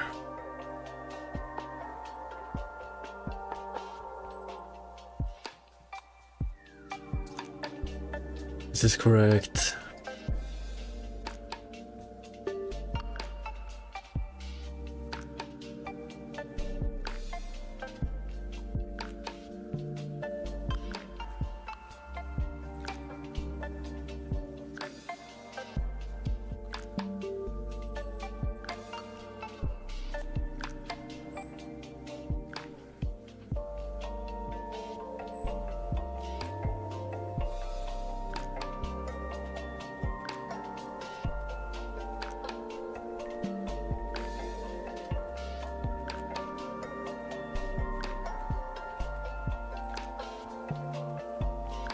But.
Okay, let's go back a few steps.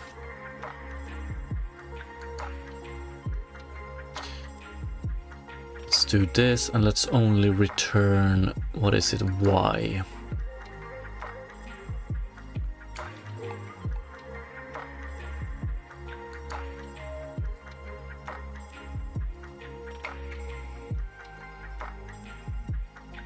This one is still darker. It's insane.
We just double checked so that these values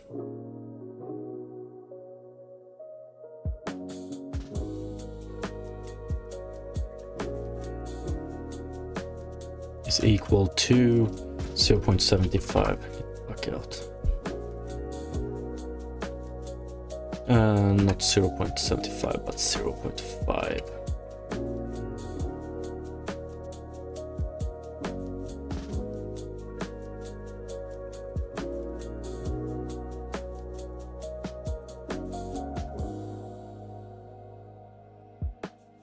This one has a UV of 0.5, i.e. the same UV as this one.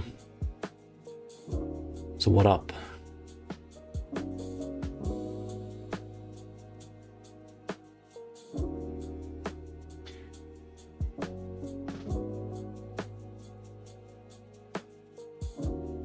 Harukanan, thank you so much for the sub, I appreciate it.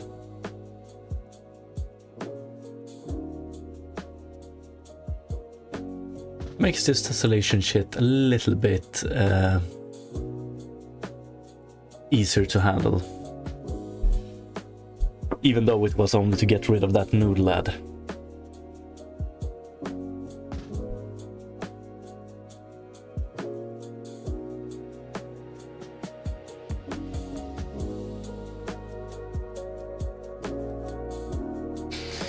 Look at this, how does this make sense?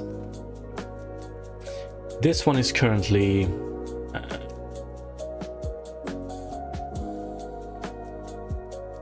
the Y UV value of this one is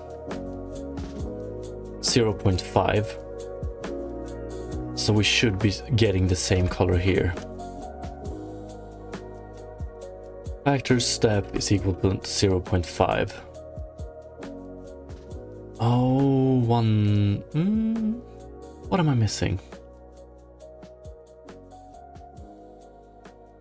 So if we do this, we should be seeing the same. We should be seeing the same color here as we're seeing here. That's not the case.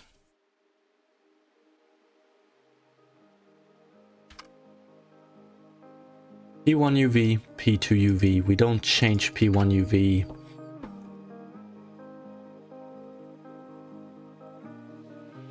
We don't change it, we just output it here.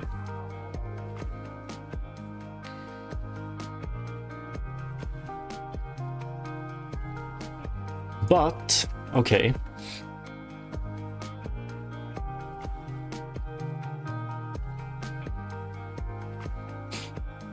I sub on Twitch decided to crash your tab. Great, nice going.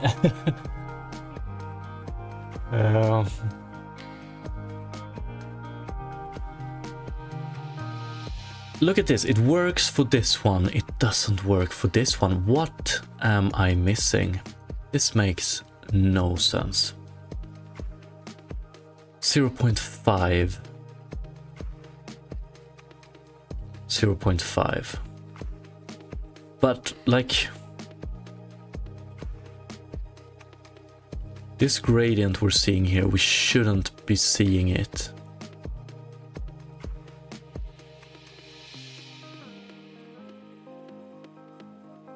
If I set this one to be equal to 0.5.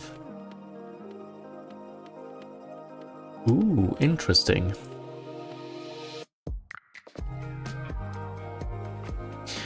Very interesting indeed. So this might actually be... We might be calculating this stuff correct, but this one the wrong way. Is that...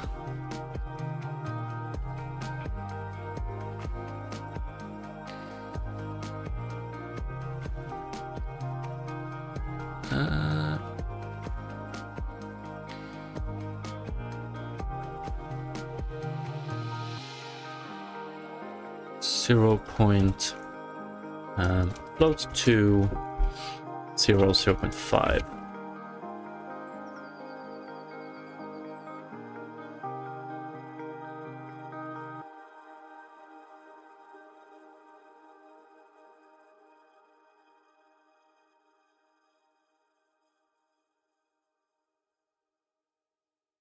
Okay.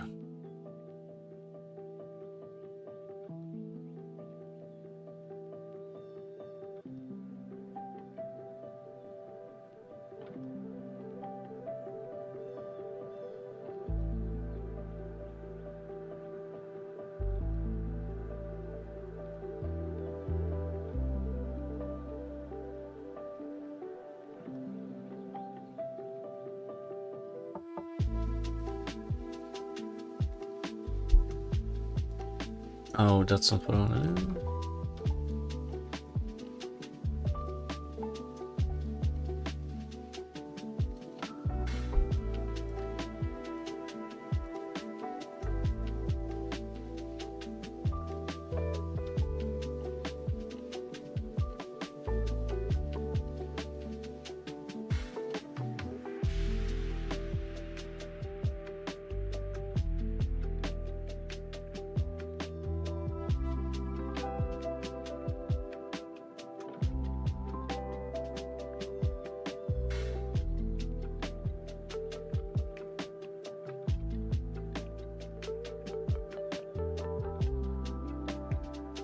So I'm wondering,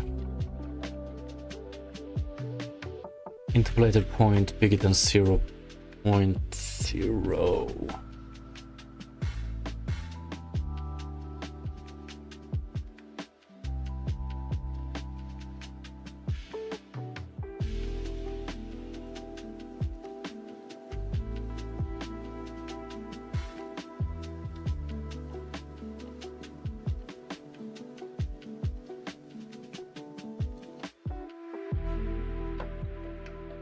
0.5 here.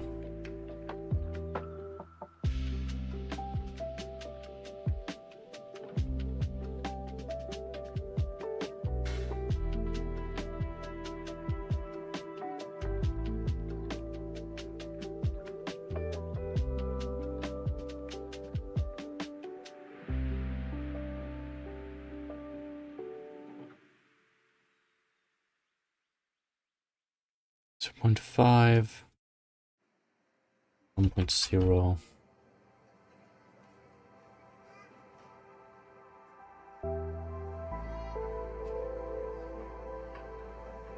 0.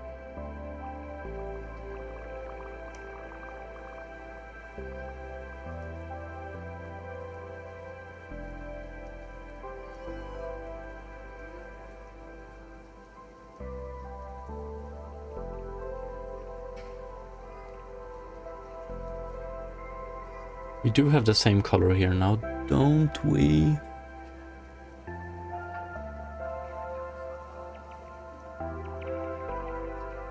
It's hard to see, but I'm pretty sure.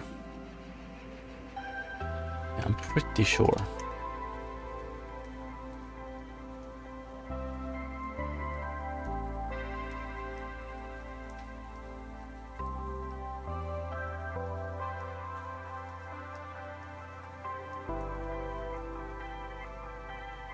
Now we don't have the same color.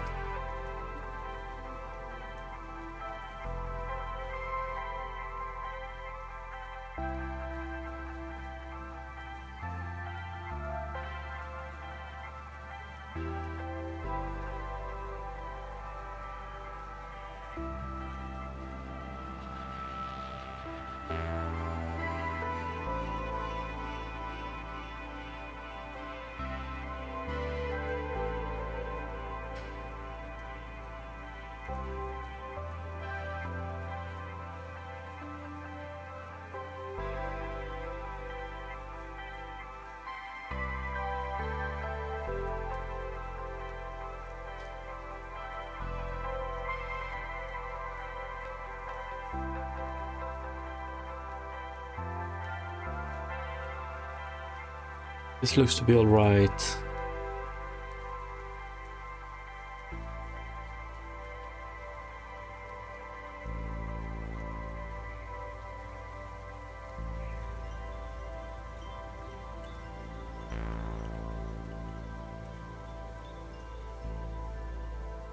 This is wrong.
We don't change this one, do we?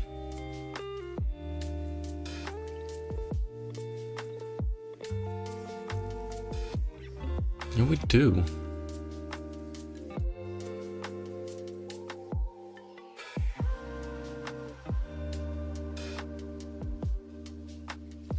I'm pretty sure it is the same.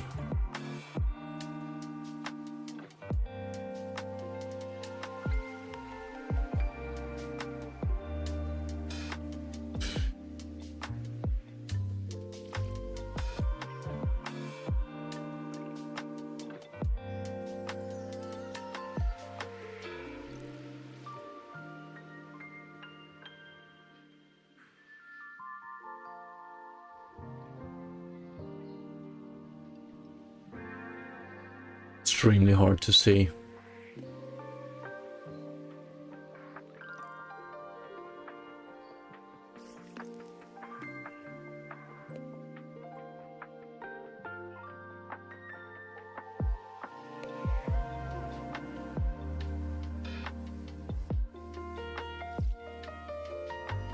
Ah, this is wrong.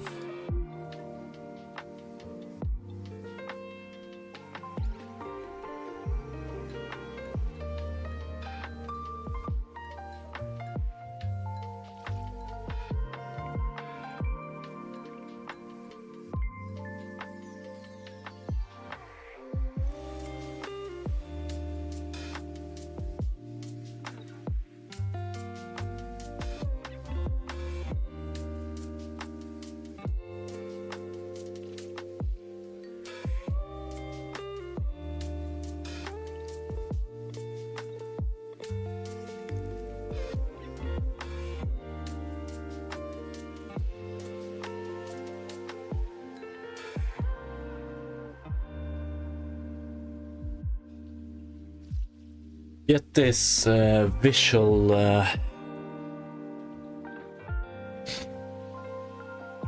I don't know the word for it, but I think we're seeing the correct thing. We can try and do this actually.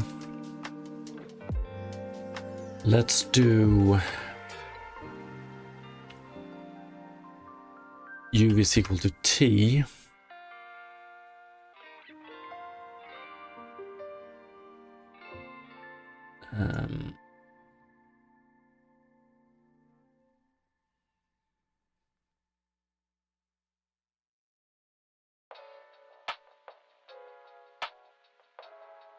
UV is equal to T. We should be seeing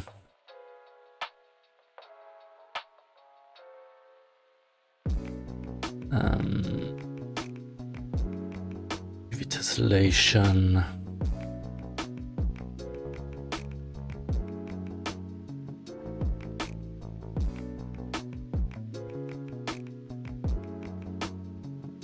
We should be seeing 0.5, 0.5, 0.5, 0.5.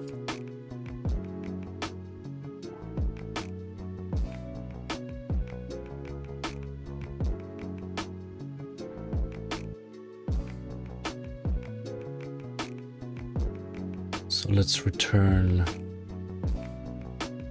here. Let's say UV is, just to make it easier to see, we can do, I should have done this a long time ago. Output UV is equal to 0.0, float to 0.0.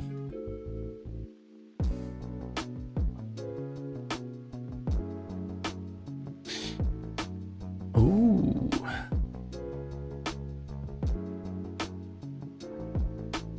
Okay, so T is wrong, but now we can maybe P1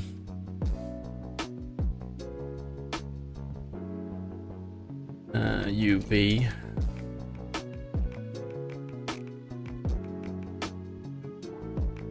zero, 0.25, 0.5, 0.75.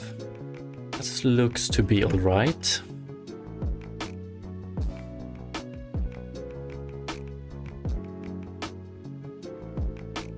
We can double check it by, okay, this looks to be all right. Our T. If we return T here, we should be getting 0.5, 0.5, 0.5, 0.5.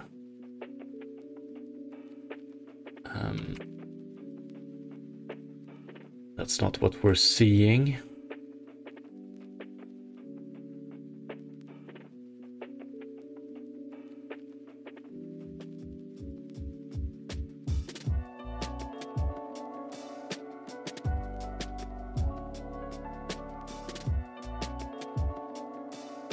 It's not what we're seeing at all.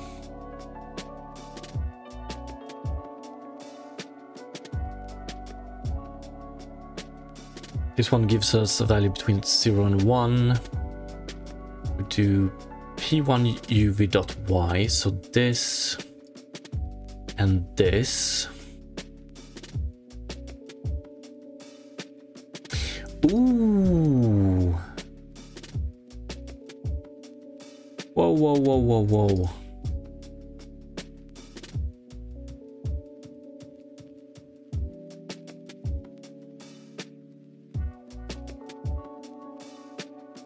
It should be factor plus 1 here.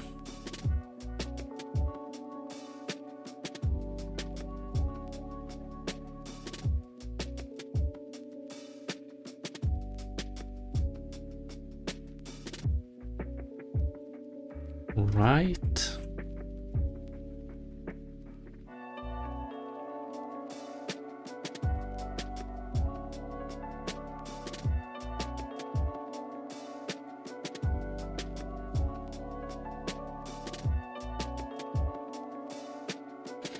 Zero 0.5, 0.5, 0.5, 0.5. Okay, finally, let's do remove this one. We don't have any testing left. We remove this one. UV is equal to T, UV is equal to UV. UV.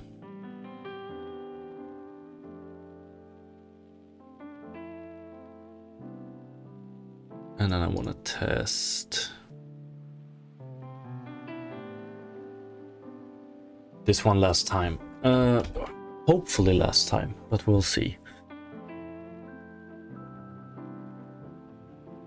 It's extremely hard to visually debug the UV coordinates. Okay. Finally. But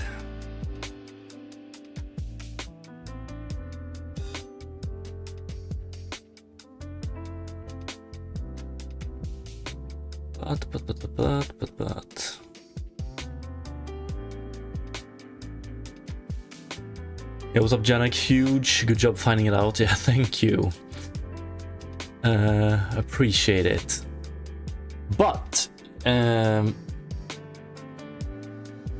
so like it usually goes, it's not all good news. So exactly what I anticipated in this case is what we're seeing. Let me see if I can show you this through stream. So if we have this, actually let's take camera and disable camera controller, and then we do main camera, move to view, not move to view, but align with view, maybe.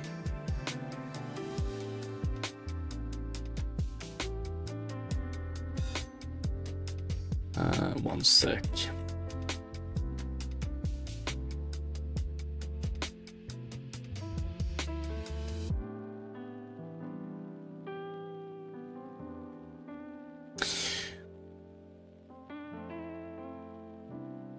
Align with view.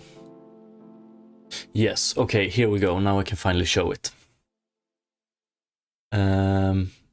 If we pause and zoom in here, you see this little dot here. PG King, thank you so much for the prime. Appreciate it, appreciate it. Means a lot. It means a lot. If we take a look at, you see this, it's visible through stream, so there we should have it. It's a pixel. So when we render to screen, when we render the pixels, this pixel, when we rasterize the scene, this pixel, the calculations leads to this pixel not being occupied by a triangle. Okay? The problem with this is that when we move around the camera and stuff like that, it disappears. But you can see probably through stream, you can see some flickering. And I tried to explain this issue yesterday during stream, but it's basically the flickering happens at these type of points. So what we have here are, we have an edge between triangles.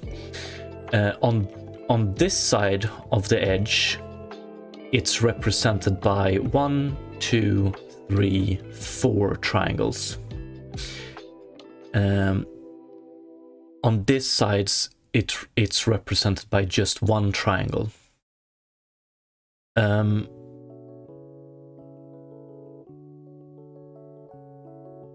So we have a little bit of a mismatch here. It's most of the time it's fine, but sometimes when we rasterize, the calculations for the pixel right here are a little bit different on this side than it is on this side, which can result in the pixel for this one not being rendered as a triangle, but the pixel below is, and that's the flickering we see.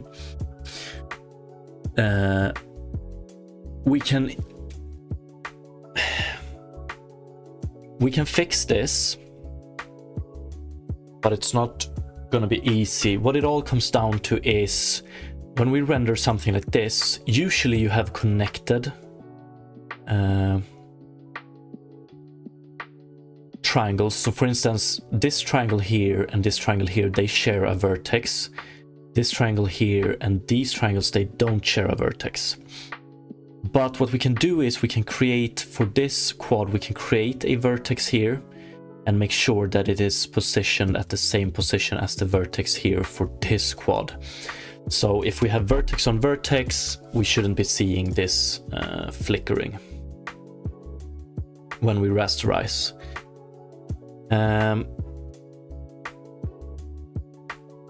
This sorta sucks.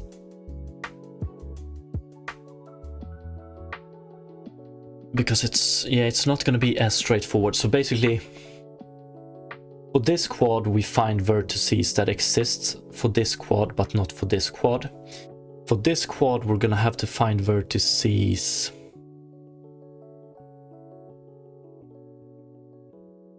that exists for the neighboring quad, but not in this quad.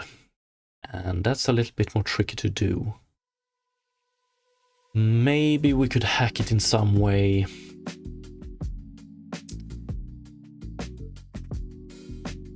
Or actually,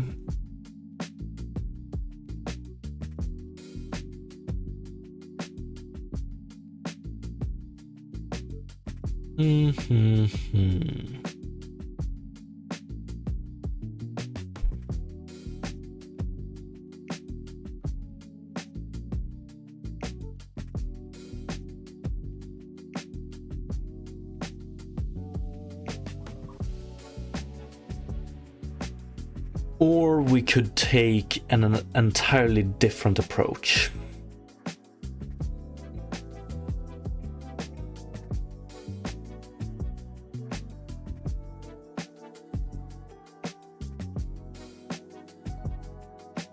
We could make sure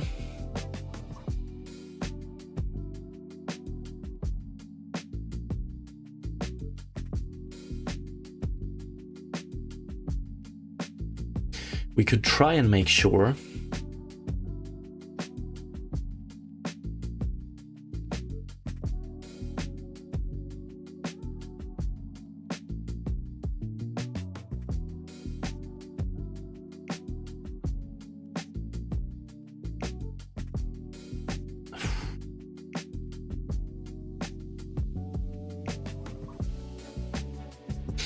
that the edges always has the same amount of tessellation.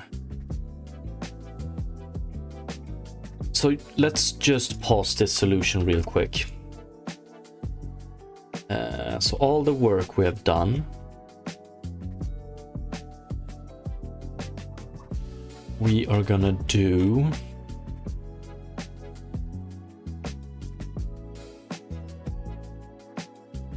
we're gonna take all this work,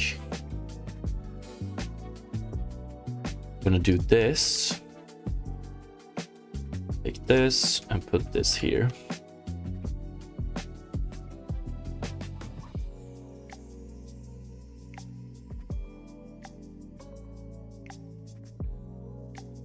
Okay, so we just ignore all that, and then we do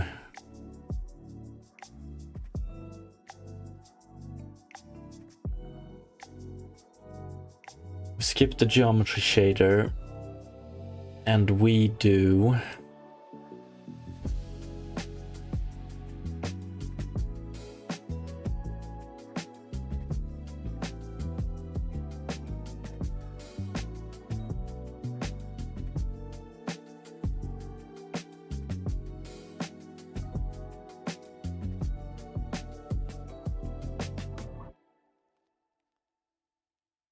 edge dynamic.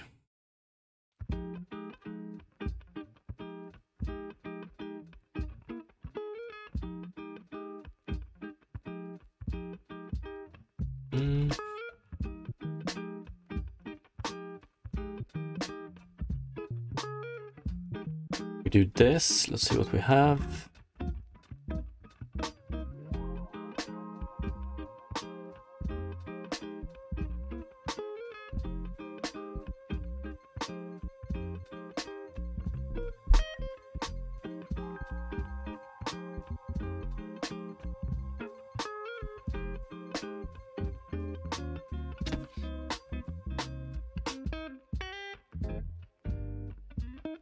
So if we do something like this, we don't have the flickering, because we always make sure that each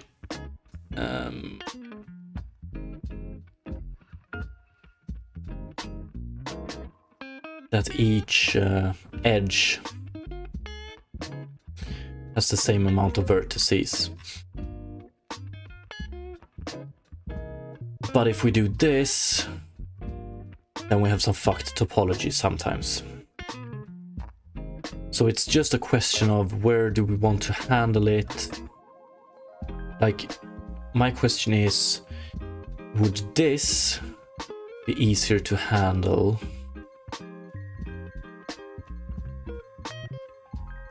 than the other problem we had? I'm just gonna bring a cup, go get a cup of coffee real quick. One sec.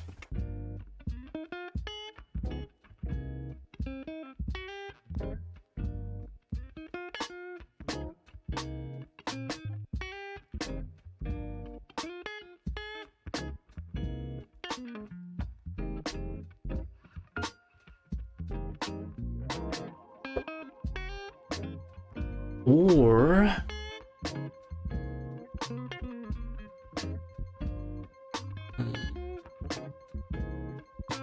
like this we could handle pretty easily, I think.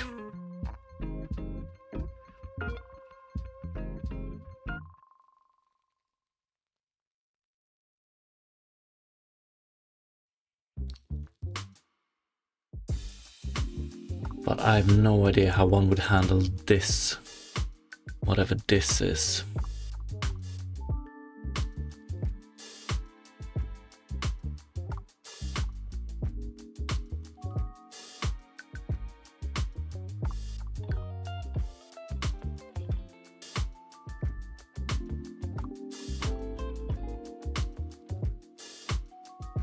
The thing is, we could also say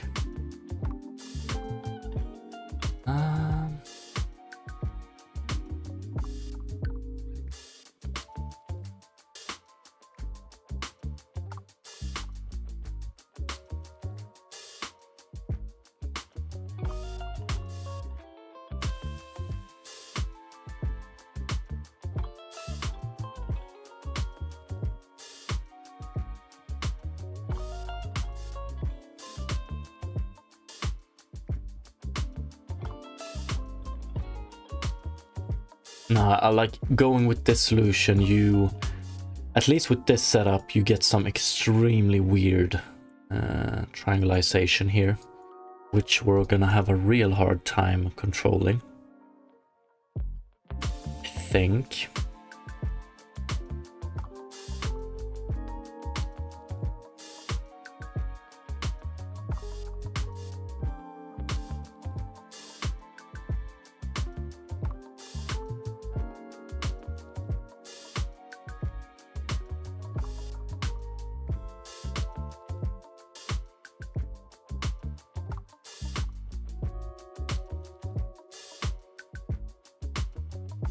But one sec. I think.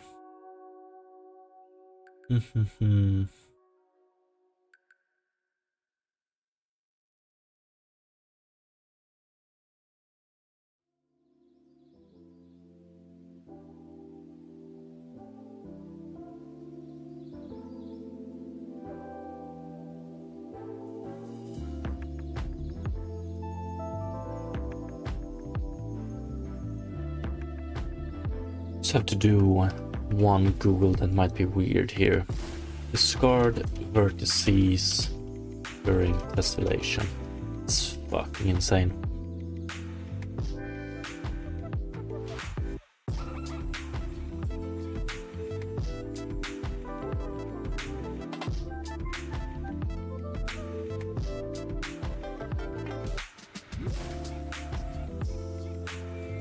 I think it's such a weird...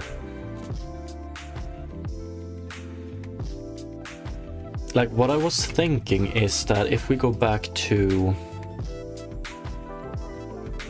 If we go back to...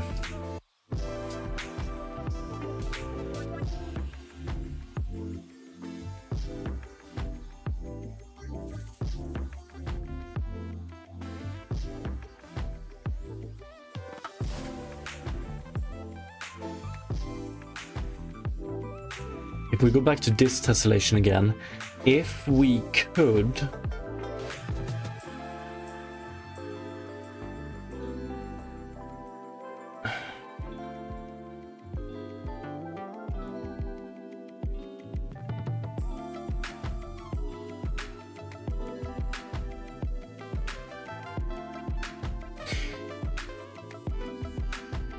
discard this one in some way.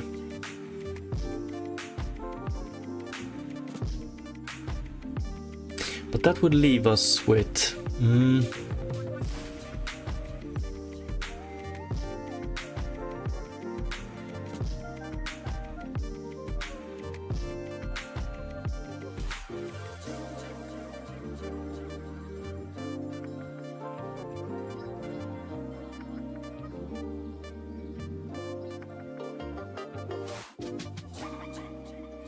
Like, the thing is, I still want to have the like, when I think about these problems, I always, in the back of my mind, I have that we want to eventually add a custom geometry pass that improves the topology. It improves it by pretty much splitting it like this as well. And we want that to work good with whatever seam solution we choose. Like, if this one would work without the rasterization problem, that would be beautiful. But unfortunately, it doesn't. So we need to make a decision. Just want to make sure we choose the correct decision. So, like, in this case, we could split this triangle like this. Like, the splitting is easy, and right around here we would split it like, I don't really care, but like this.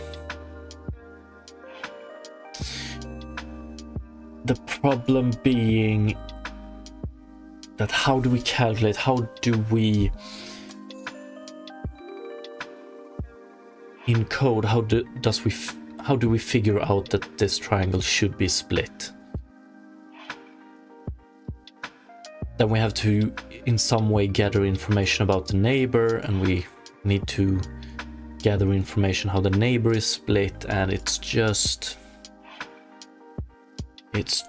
a mess.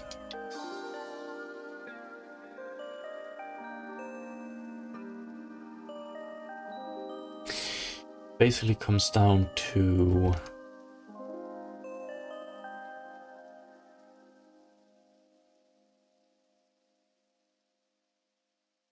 how the hell we want to handle this.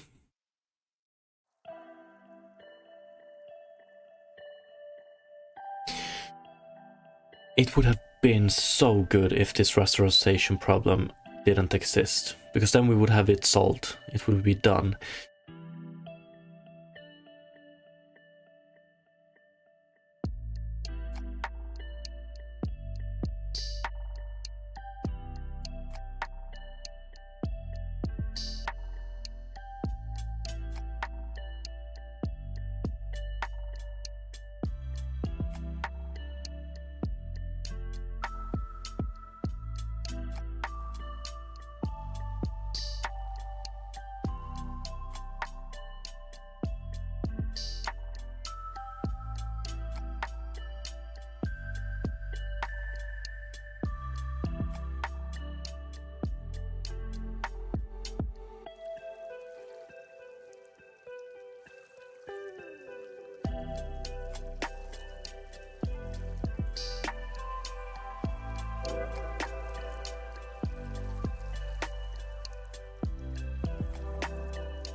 But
see, so like in this case, just adding vertex here, vertex here, vertex here, and splitting this triangle into like this would be quite amazing.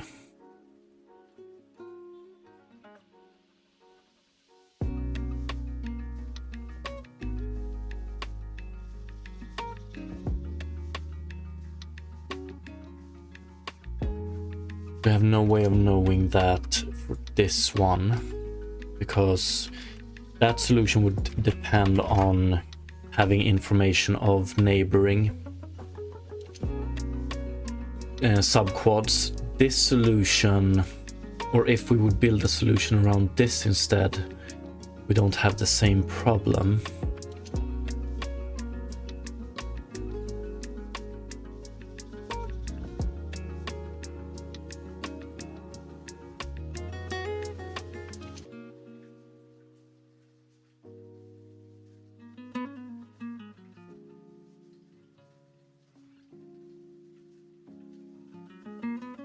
And what we're seeing, so this one, what we're seeing right here, this is probably worst case scenario. Here we go from a very subdivided to a barely subdivided.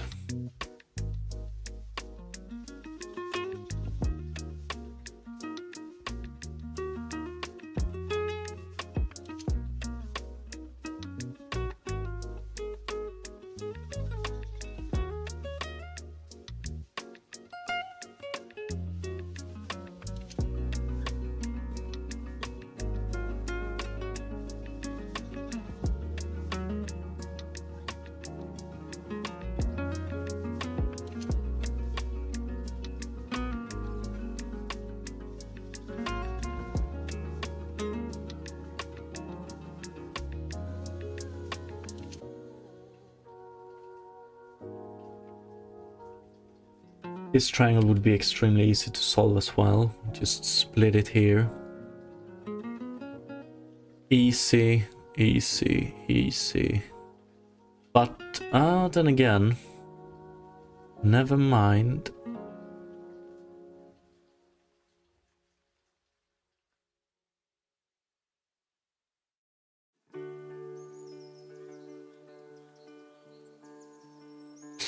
Yeah, at some point we're not gonna have perfect quads. At some point, since we get the rasterization issue, we can't have a big quad going to 2 small quads. We need to sync that better. So at some point we're gonna have something like this.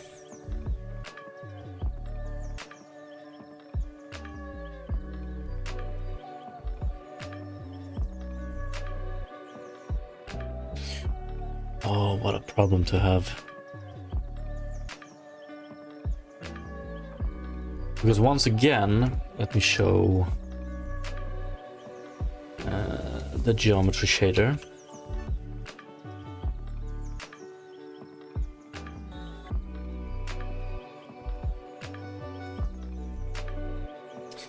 At some point we want to do something like this.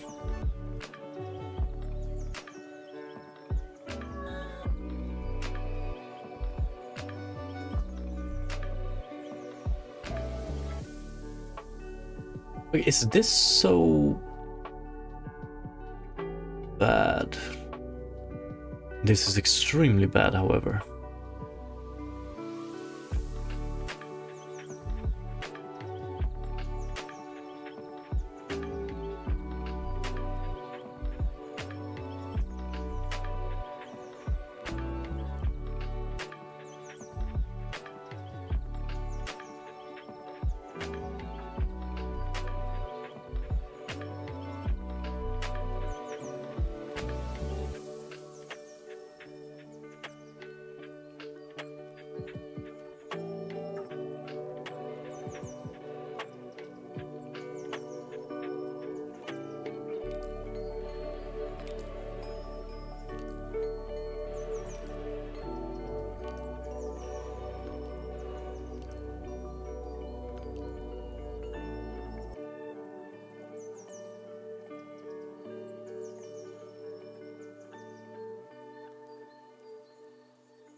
I mean, we could definitely limit it to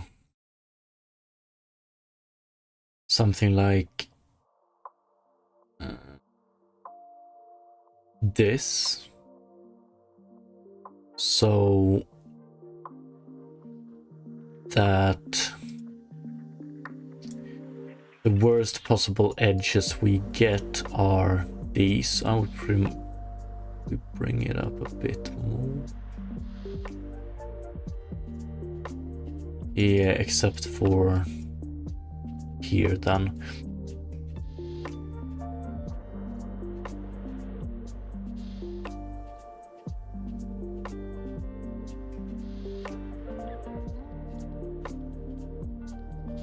And then if we split this one, we get something like this. It's not perfect here. Oh, we have this here.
Hey, what's up, Manu? Did you do the university to know all of these things? I did go to university. Didn't really do that much of this specific stuff. But very similar stuff, though. Okay, we have a very huge problem here. And I have no idea how to solve it. Rasterization. Do we have any control with that? Control rasterization HLSL. Rasterization rules. Ooh.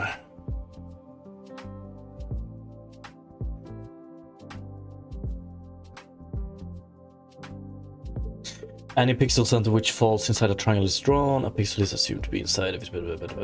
Yes. If it passes top left rule.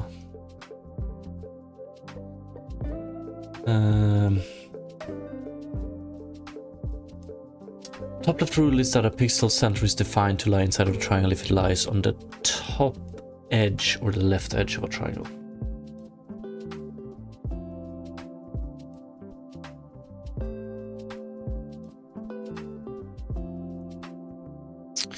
Yeah, I think, yeah, it's definitely related to this. Fuck, I want to read more about this.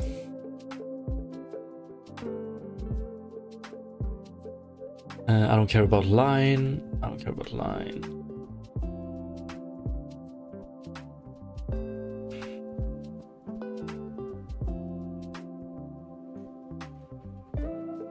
I want to try one thing real quick. If we do... This is gonna be quite weird, but if we do... we remove this again, and we add this back.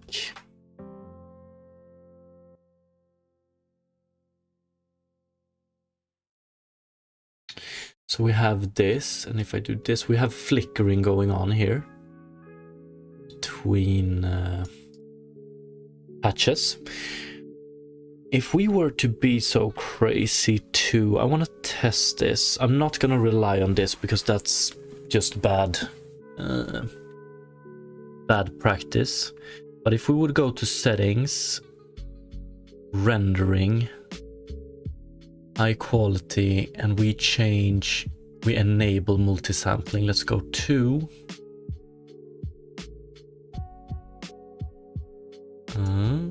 if we do multi-sampling, let's crank it up to 8. We still have flickering. Although I wonder if main camera,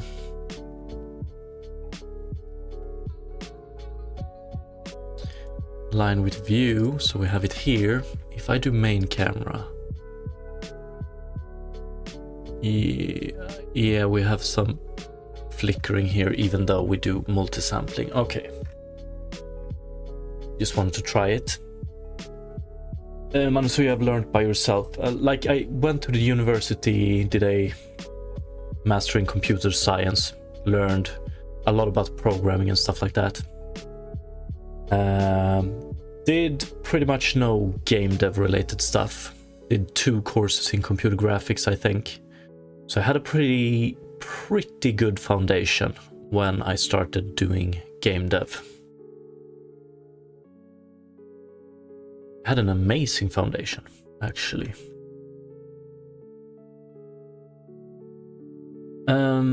Okay, and I'm like, I don't want to rely on stuff like this. What I interest in articles/documentation, however. But.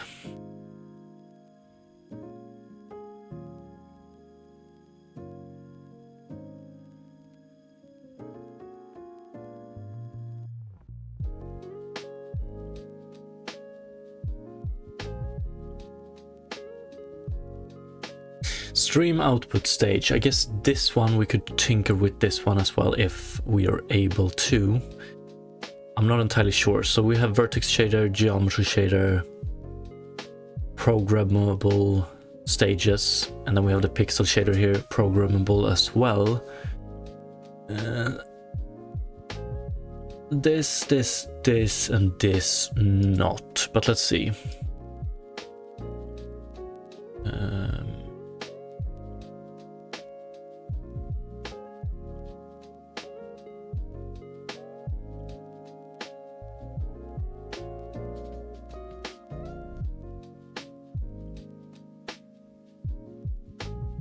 Okay, so listen here, we could do some very weird hacking to make this solution work without the flickering, and that would be to just make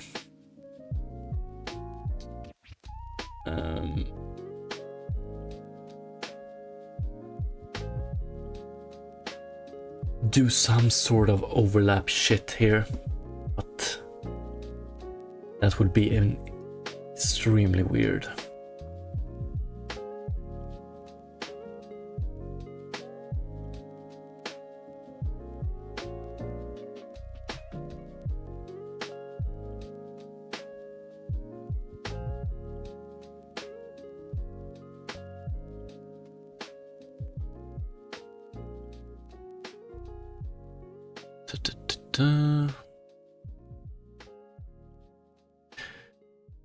Stream output stage. Do we have anything here?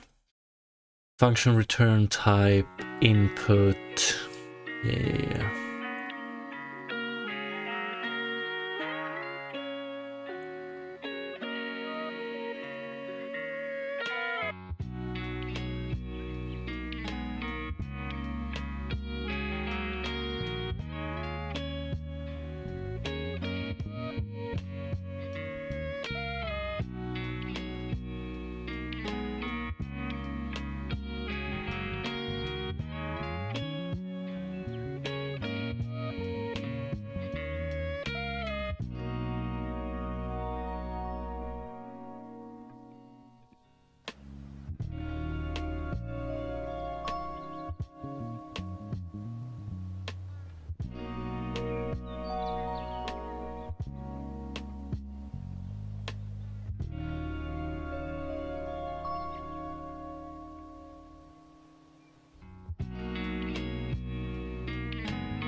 Okay, this is interesting.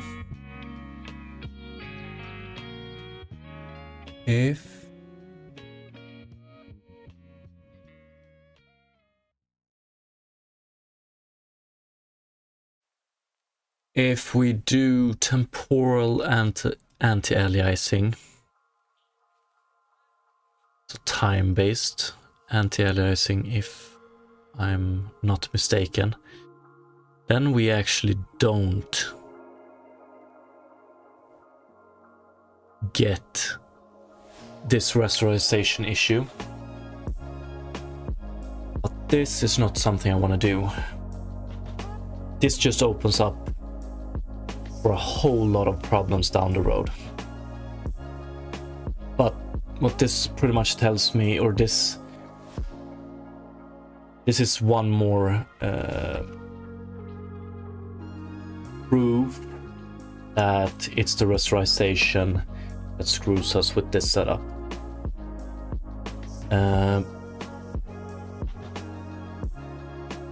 So like, if we would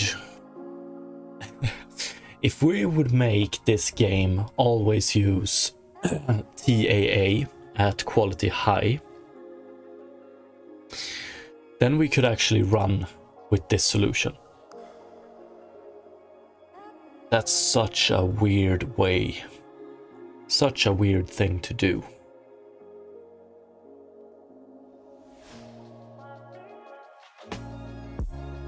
We could also...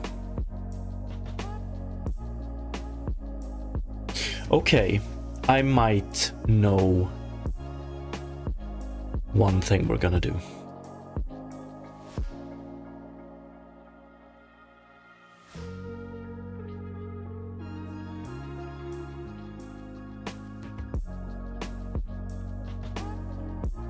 Or can we do it?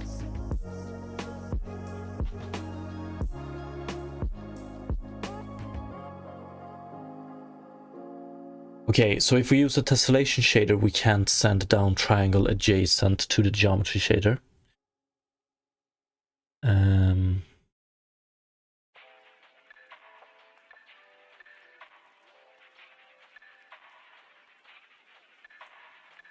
I was thinking about a solution if one could manage to...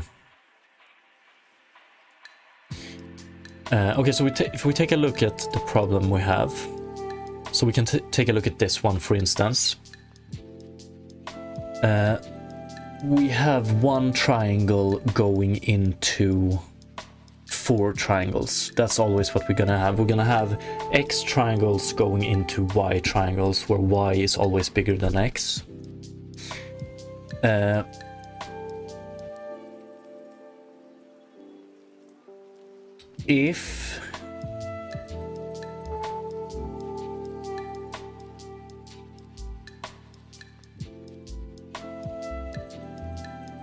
So like what I'm saying here is that we can't just add a vertex here and describe this triangle with 4 vertices.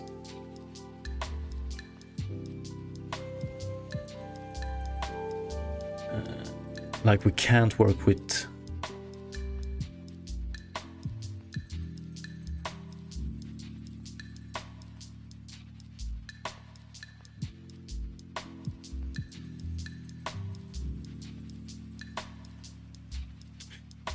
Don't think, give me one sec.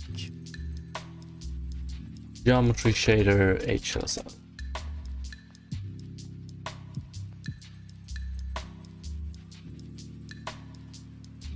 What can we return?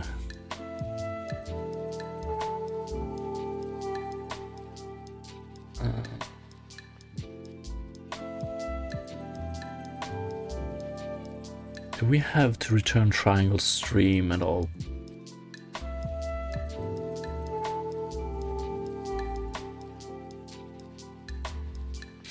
Point stream, line stream, triangle stream.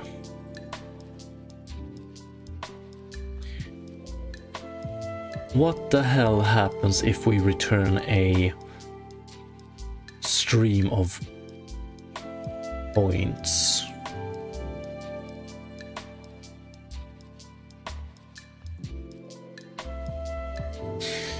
we'll probably get something that isn't rendered at all, right? That would be my guess, at least.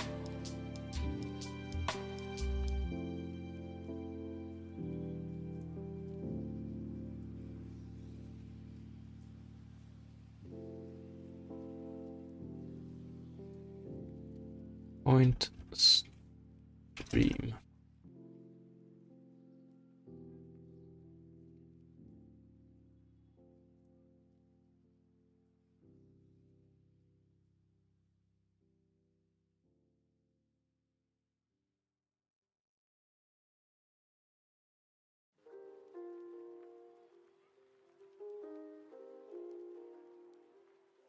Yeah, okay.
Be so incredibly nice if we could have a terrain like this. So if we could fix the rasterization issue.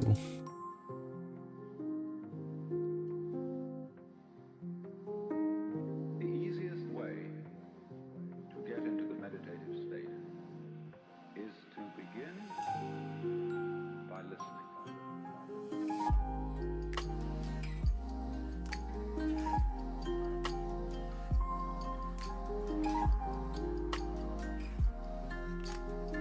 Yeah, it's clearly visible on stream as well, right? Yeah.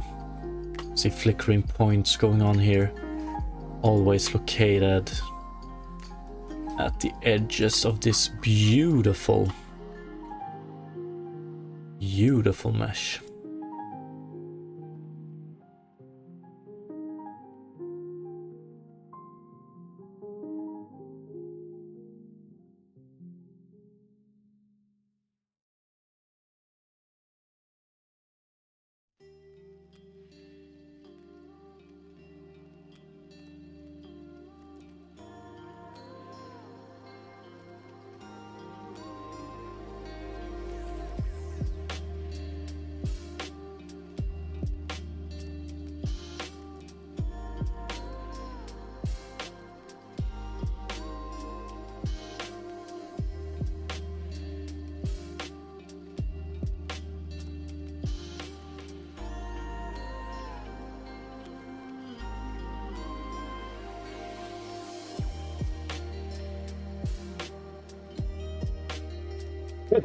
One sec.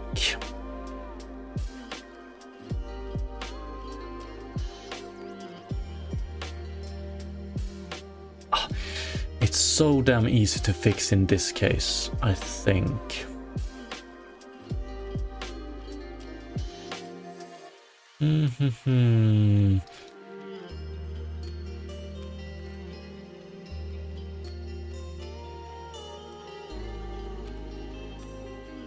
So if we limit it to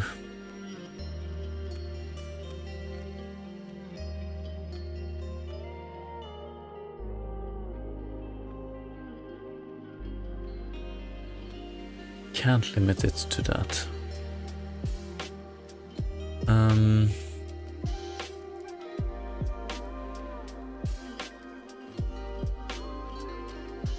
Or actually, maybe we can. So...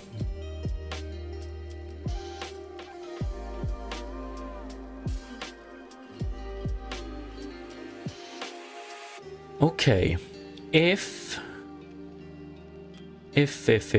we were to...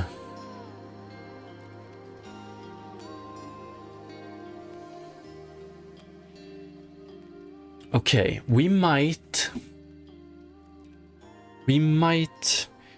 limit the sub-tessellation.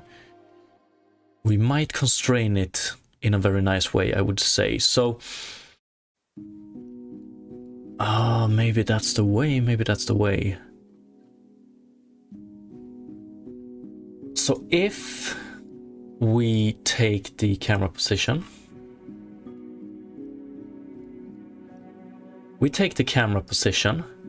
and then we truncate the camera position to one of these sub-meshes, right?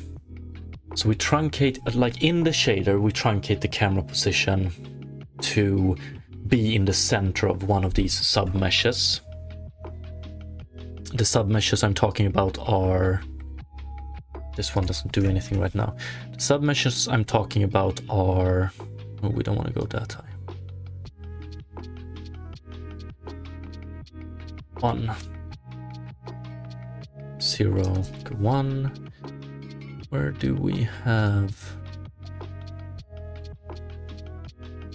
okay. I can't really show it here, but we can see here that we have one... let this one mark each submesh. So we have 1, 2, 3, 4 submeshes. So what we do is we take the camera position and we truncate that camera position to be at the center of the closest subdivision quad. And then when we tessellate the subdivision quad, we tessellate it based on how many steps away from the camera is it. So if the camera was located here, we would tessellate this one the most. I guess we would do it based on height as well. So if this get a tessellation of 6, and then we check this one, it's 1 step away. So we tessellate this one 1 step less. We do the same for this one and this one. So this one would be tessellated x times. These would be tessellated x minus 1 times. These would be tessellated x minus 2 times, and on it goes. So we add a very strict tessellation rule to it. That tessellation rule would make it so that neighboring submeshes are always just one tessellation amount away from each other, which means that we would always get something like this. We could easily calculate, so for this one we know the tessellation amounts for the neighboring quads, which means that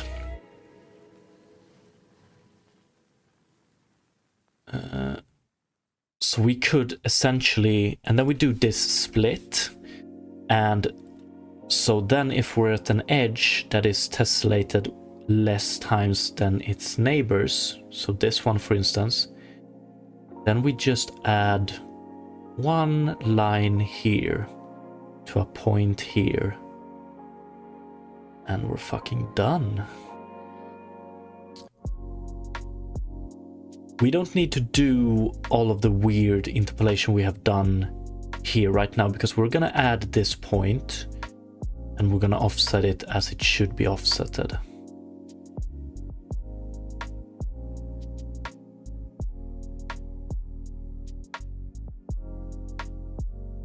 It's gonna be a lot of calculations in the geometry shader, or maybe not a lot of calculations, but very specific calculations. I think this would work great. The only problem is that we might tessellate this one more than we would like to, but okay, I think that would be great.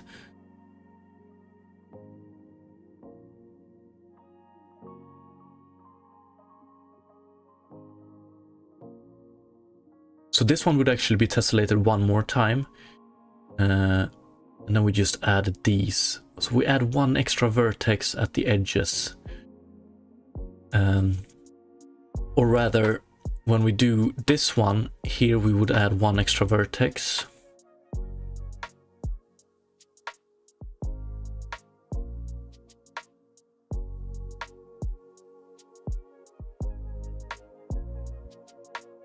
So my question then is, would it be easier to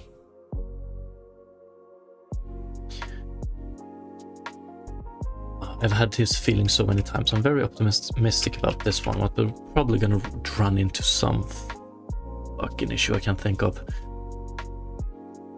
My question then, if we always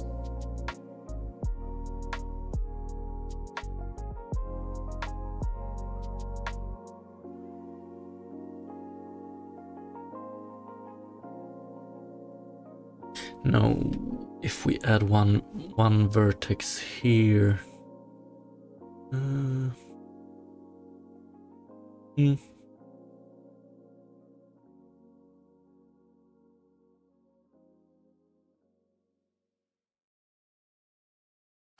maybe.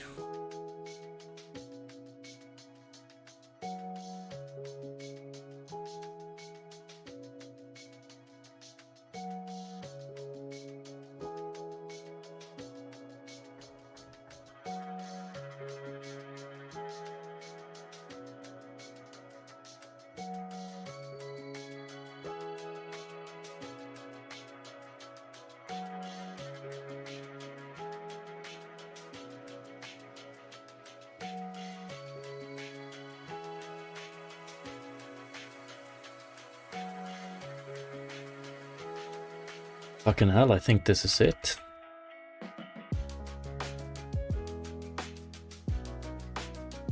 I think this is it. This would leave us with, depending on how we add vertices, we can do this in an extremely nice way. So that would leave us with this beautiful topology, no rasterization issue. I think we would even have less calculations than we do right now. Okay, so the thing is, we limit... But let's keep these. We limit... Actually, let's bring this one here. And let's delete these.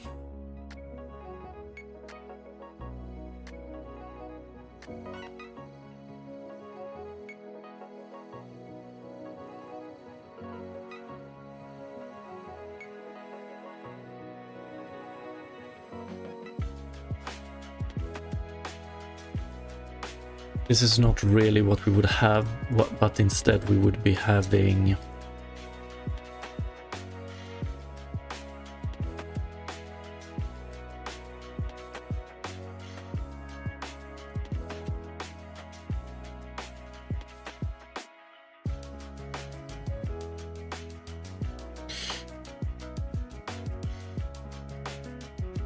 And that's not what we would have. We would have...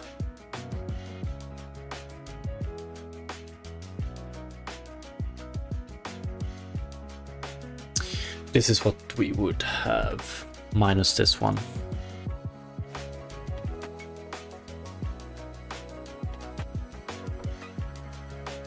Okay, and what we want to do... So this is the worst case scenario we would have. I guess we could have it on this side as well, but that doesn't matter. We will always have one subdivision. We will only have one subdivision step per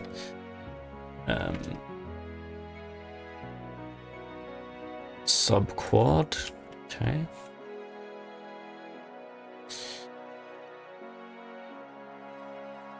So with that constraint, that would leave us with this type of topology when we send it down to the geometry shader.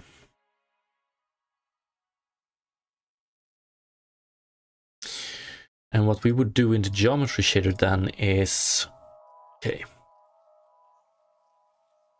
We add this one, this one, this one, right? And then we add this one, and this one. I actually want to drag some lines here as well.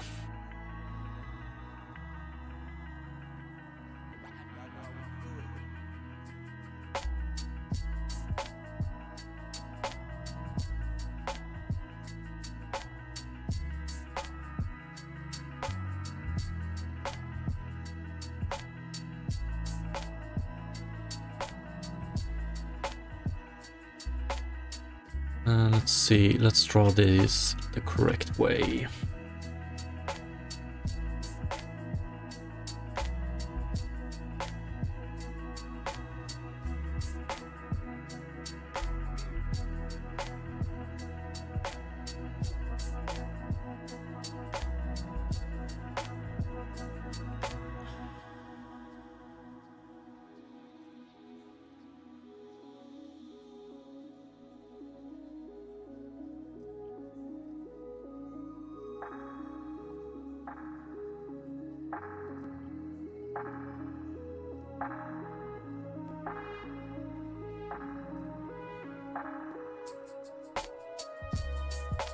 We create 6 new points. We create 1, 2, 3, 4, 5, 6, 7, 8 triangles.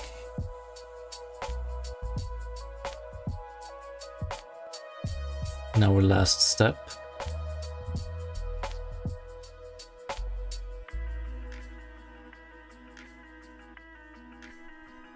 We have everything.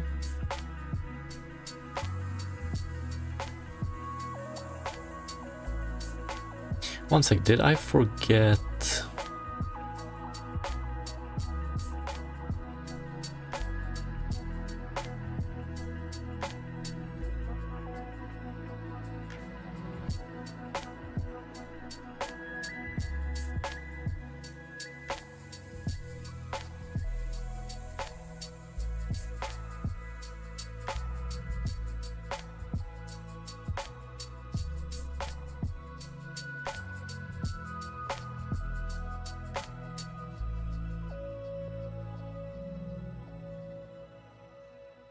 Pretty sure this is what we do.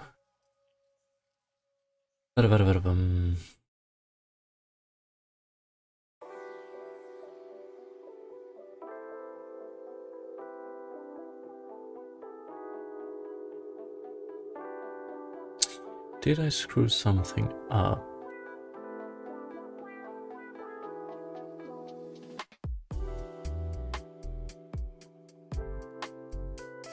And that's the Triforce, all right.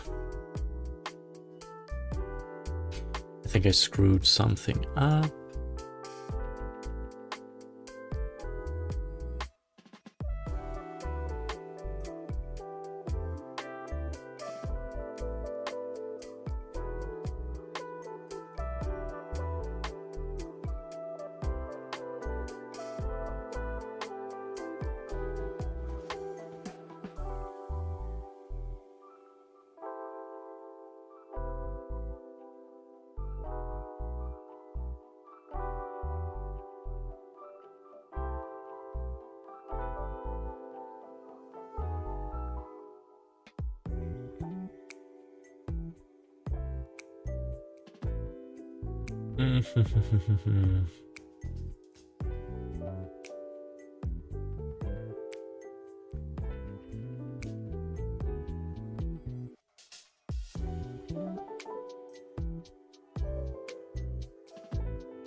No, I'm pretty sure it's something like this we do.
Very relaxing, actually.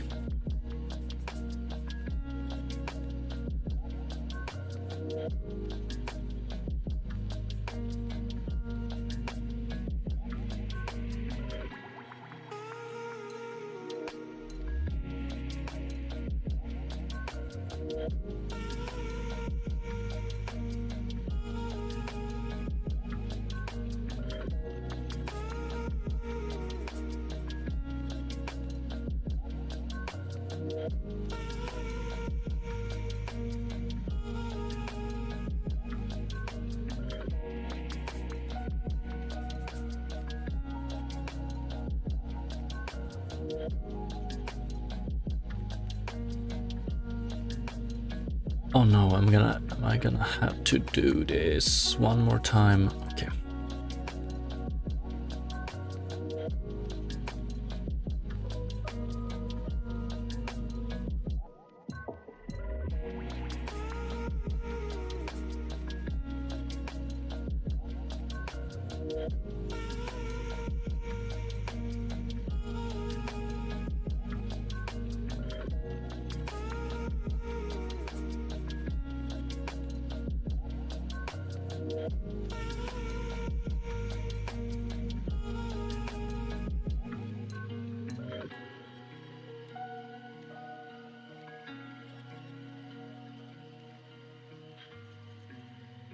I want to make sure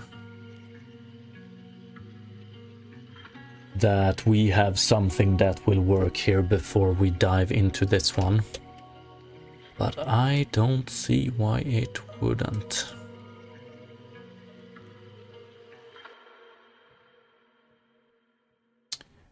Hmm.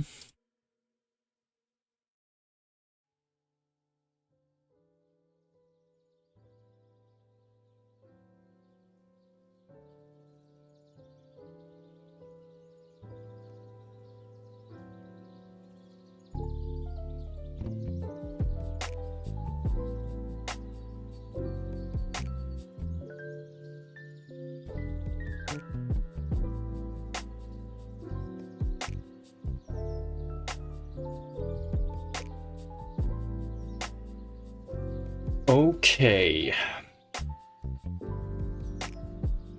Okay. I also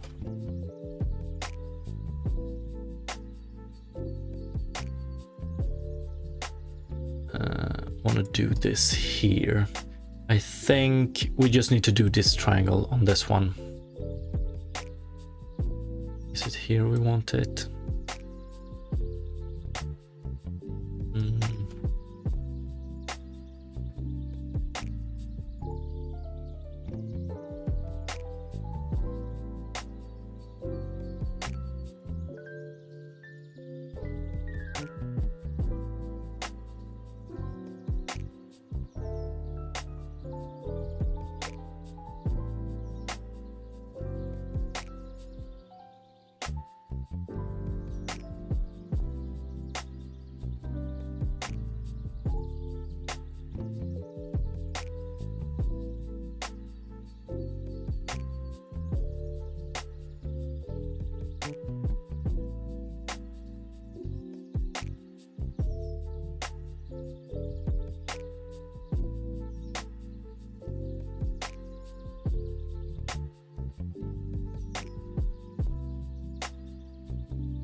That's about it. Okay. If we limit the tessellation, if we constrain the tessellation in such a way that this is the only case we are always gonna need to handle, then it should be as easy as... So when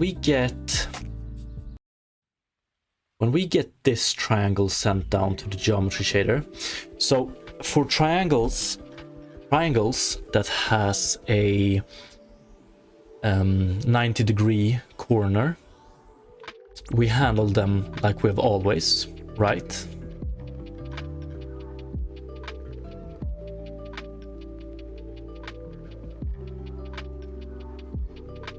Right. So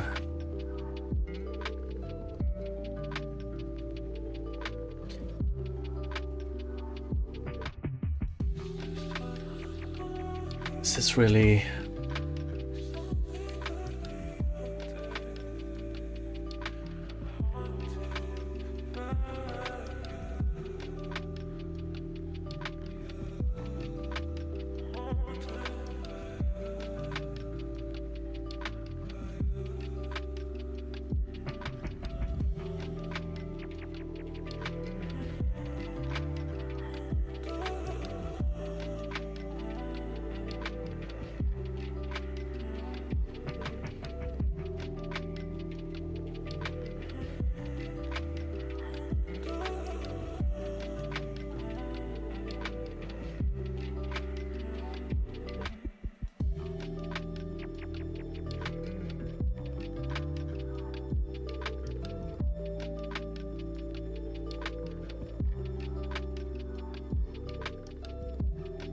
it's like this, correct? So then we just need to figure out how to handle this one right here.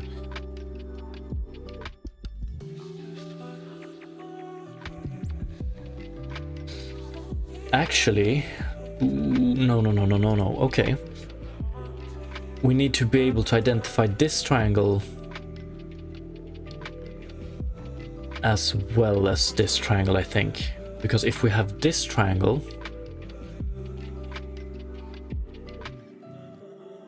I don't think...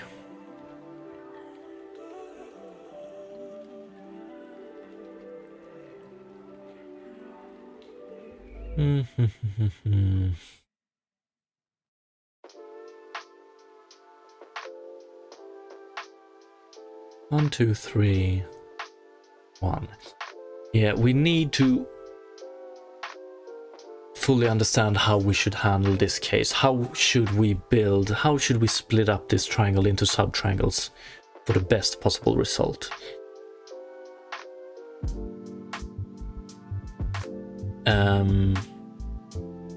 But then, once again, like...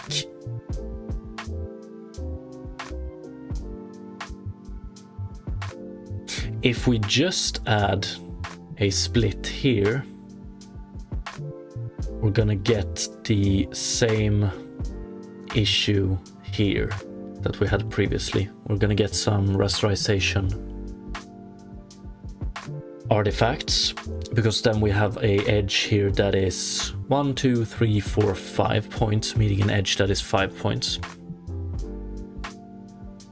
So a simple split here is not possible. But if we split this one, add this point, add this point,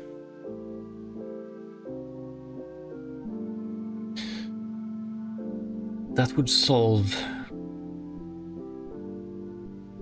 this one, but not this one.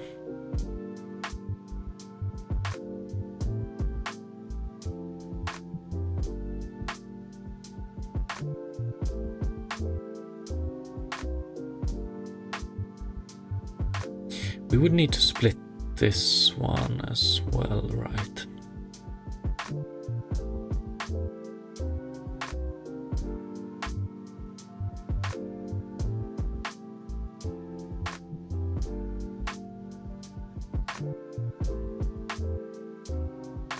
Or actually, I think the easiest way would be to not split this one as we do, but instead just split it like...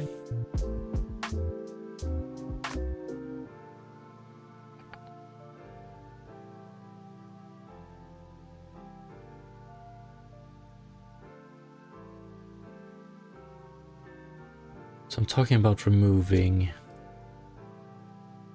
these two, I think.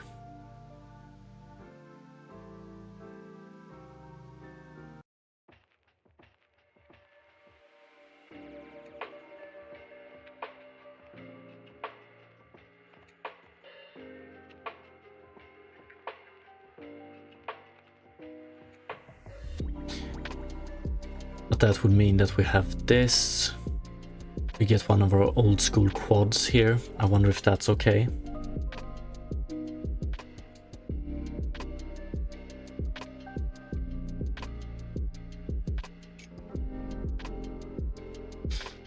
We could probably split it with this one as well.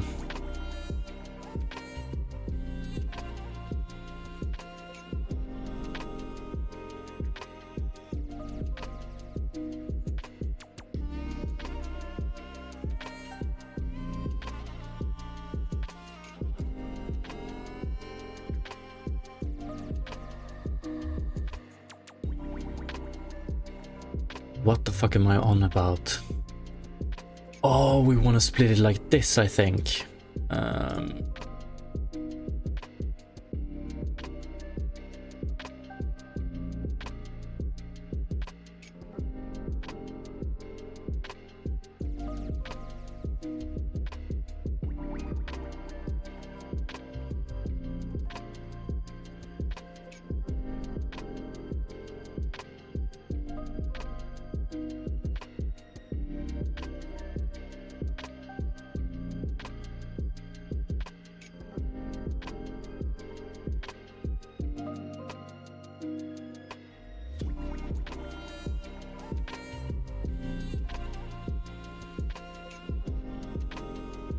What am I doing?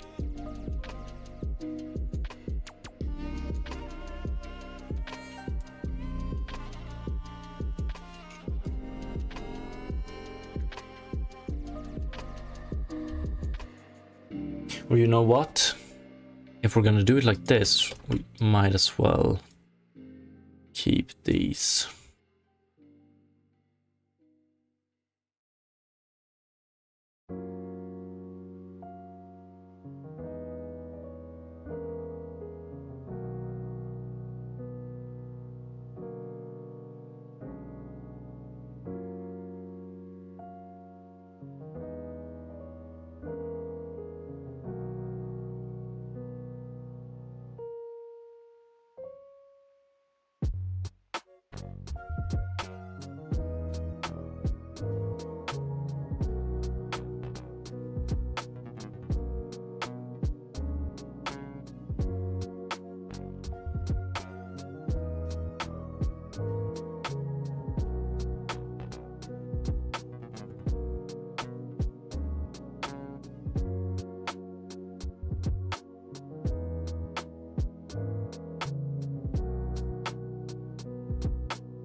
So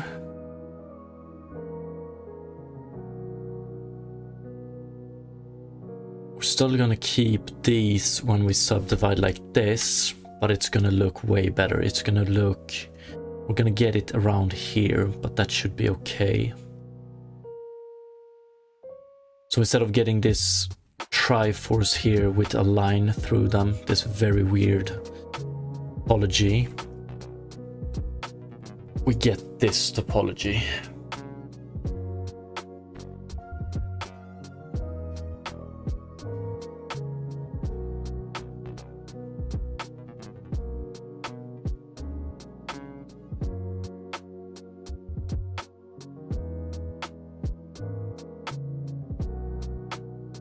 We should be able to calculate the new points here, I think, so we can fade them eventually.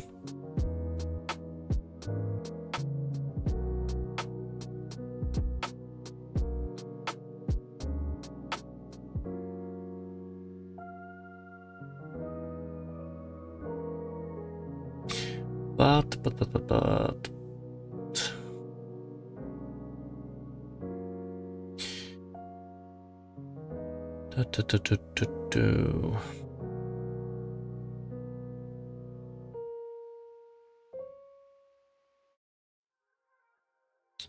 Or the question is,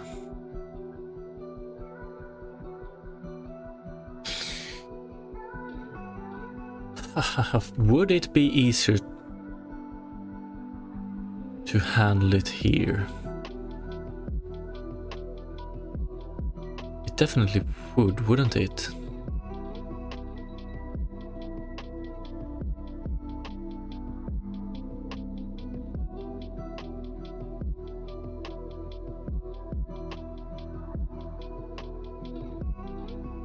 So, but then we're gonna have to handle it here and here.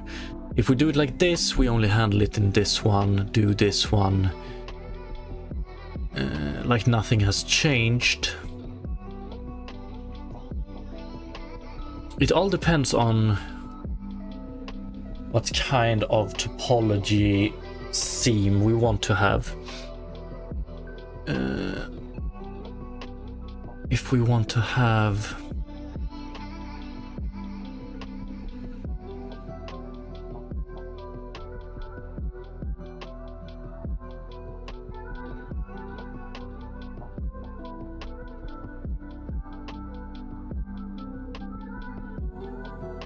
If we want to have this one, or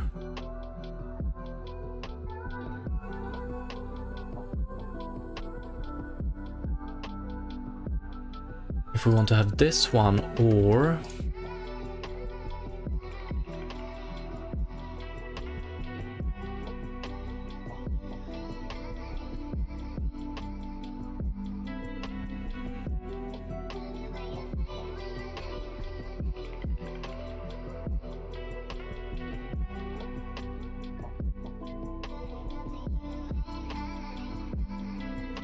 I don't know which one is best, but we could go with...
Did I miss something previously? Because this one definitely looks like the better option. And we just do this.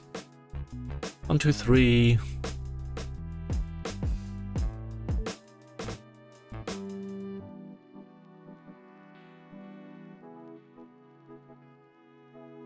Like this has to be the better option.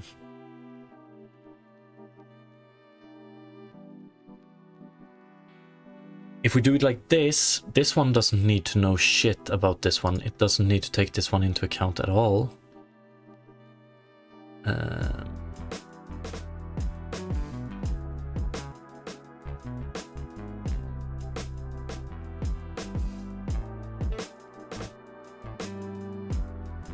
So when we get this one, we check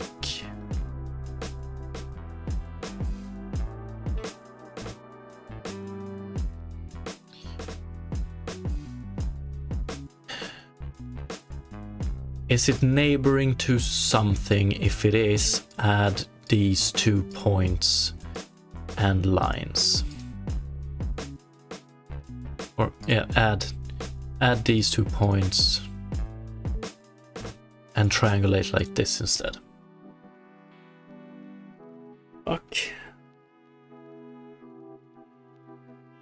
Yeah, because this is not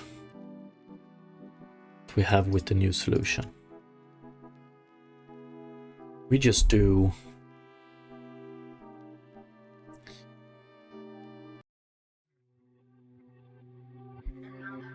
we subdivide each subquad as if it were an isolated quad.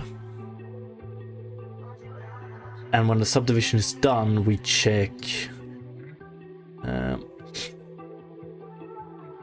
if we get this triangle, or if we get this triangle, is any of these points located at a coordinate 0? If so, we need to handle it differently. We need to handle it like this. So it's just about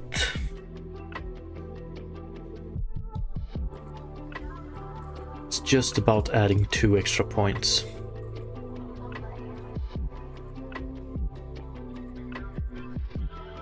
That is pretty much it. What the fuck? This should be pretty easy. Am I missing something here? We have triangles everywhere, right? Yeah, we do. I don't want this. I want this much rather.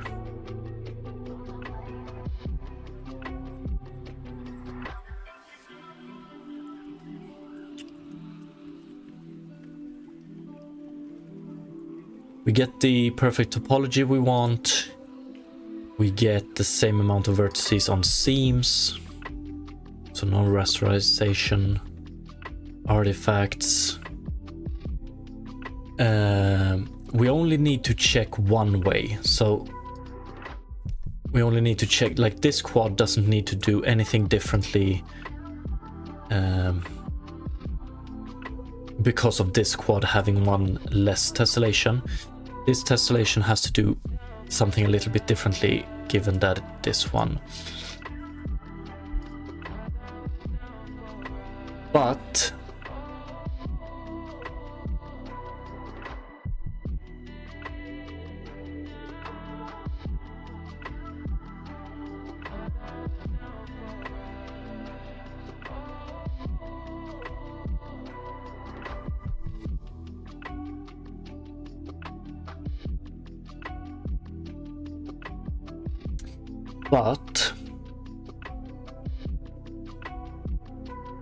if we let the quad that is less subdivided do the calculations, then we're gonna have to check both this edge and this edge.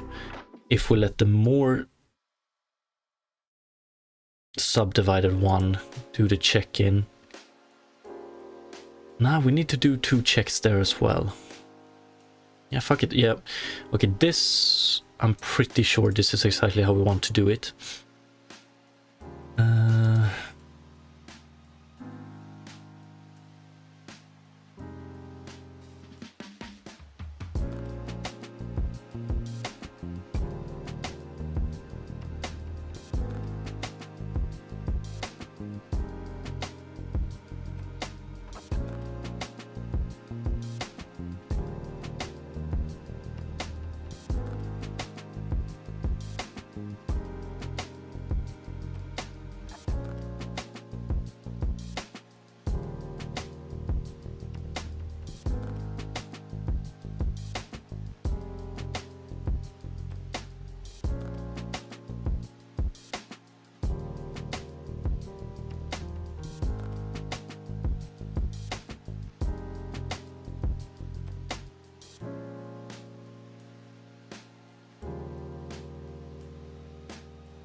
We just check these two lines. And then subdivide them once more in the middle. It's gonna be sort of an ugly if branch, but it should be okay. And yeah, I'm very optimistic about this one. I think we can get away with, when it comes to our domain shader, I don't think we need to do anything in our domain shader.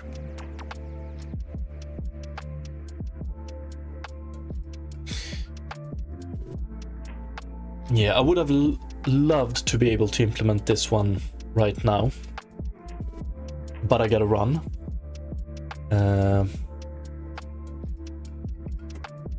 Feeling optimistic, we're gonna implement this one tomorrow.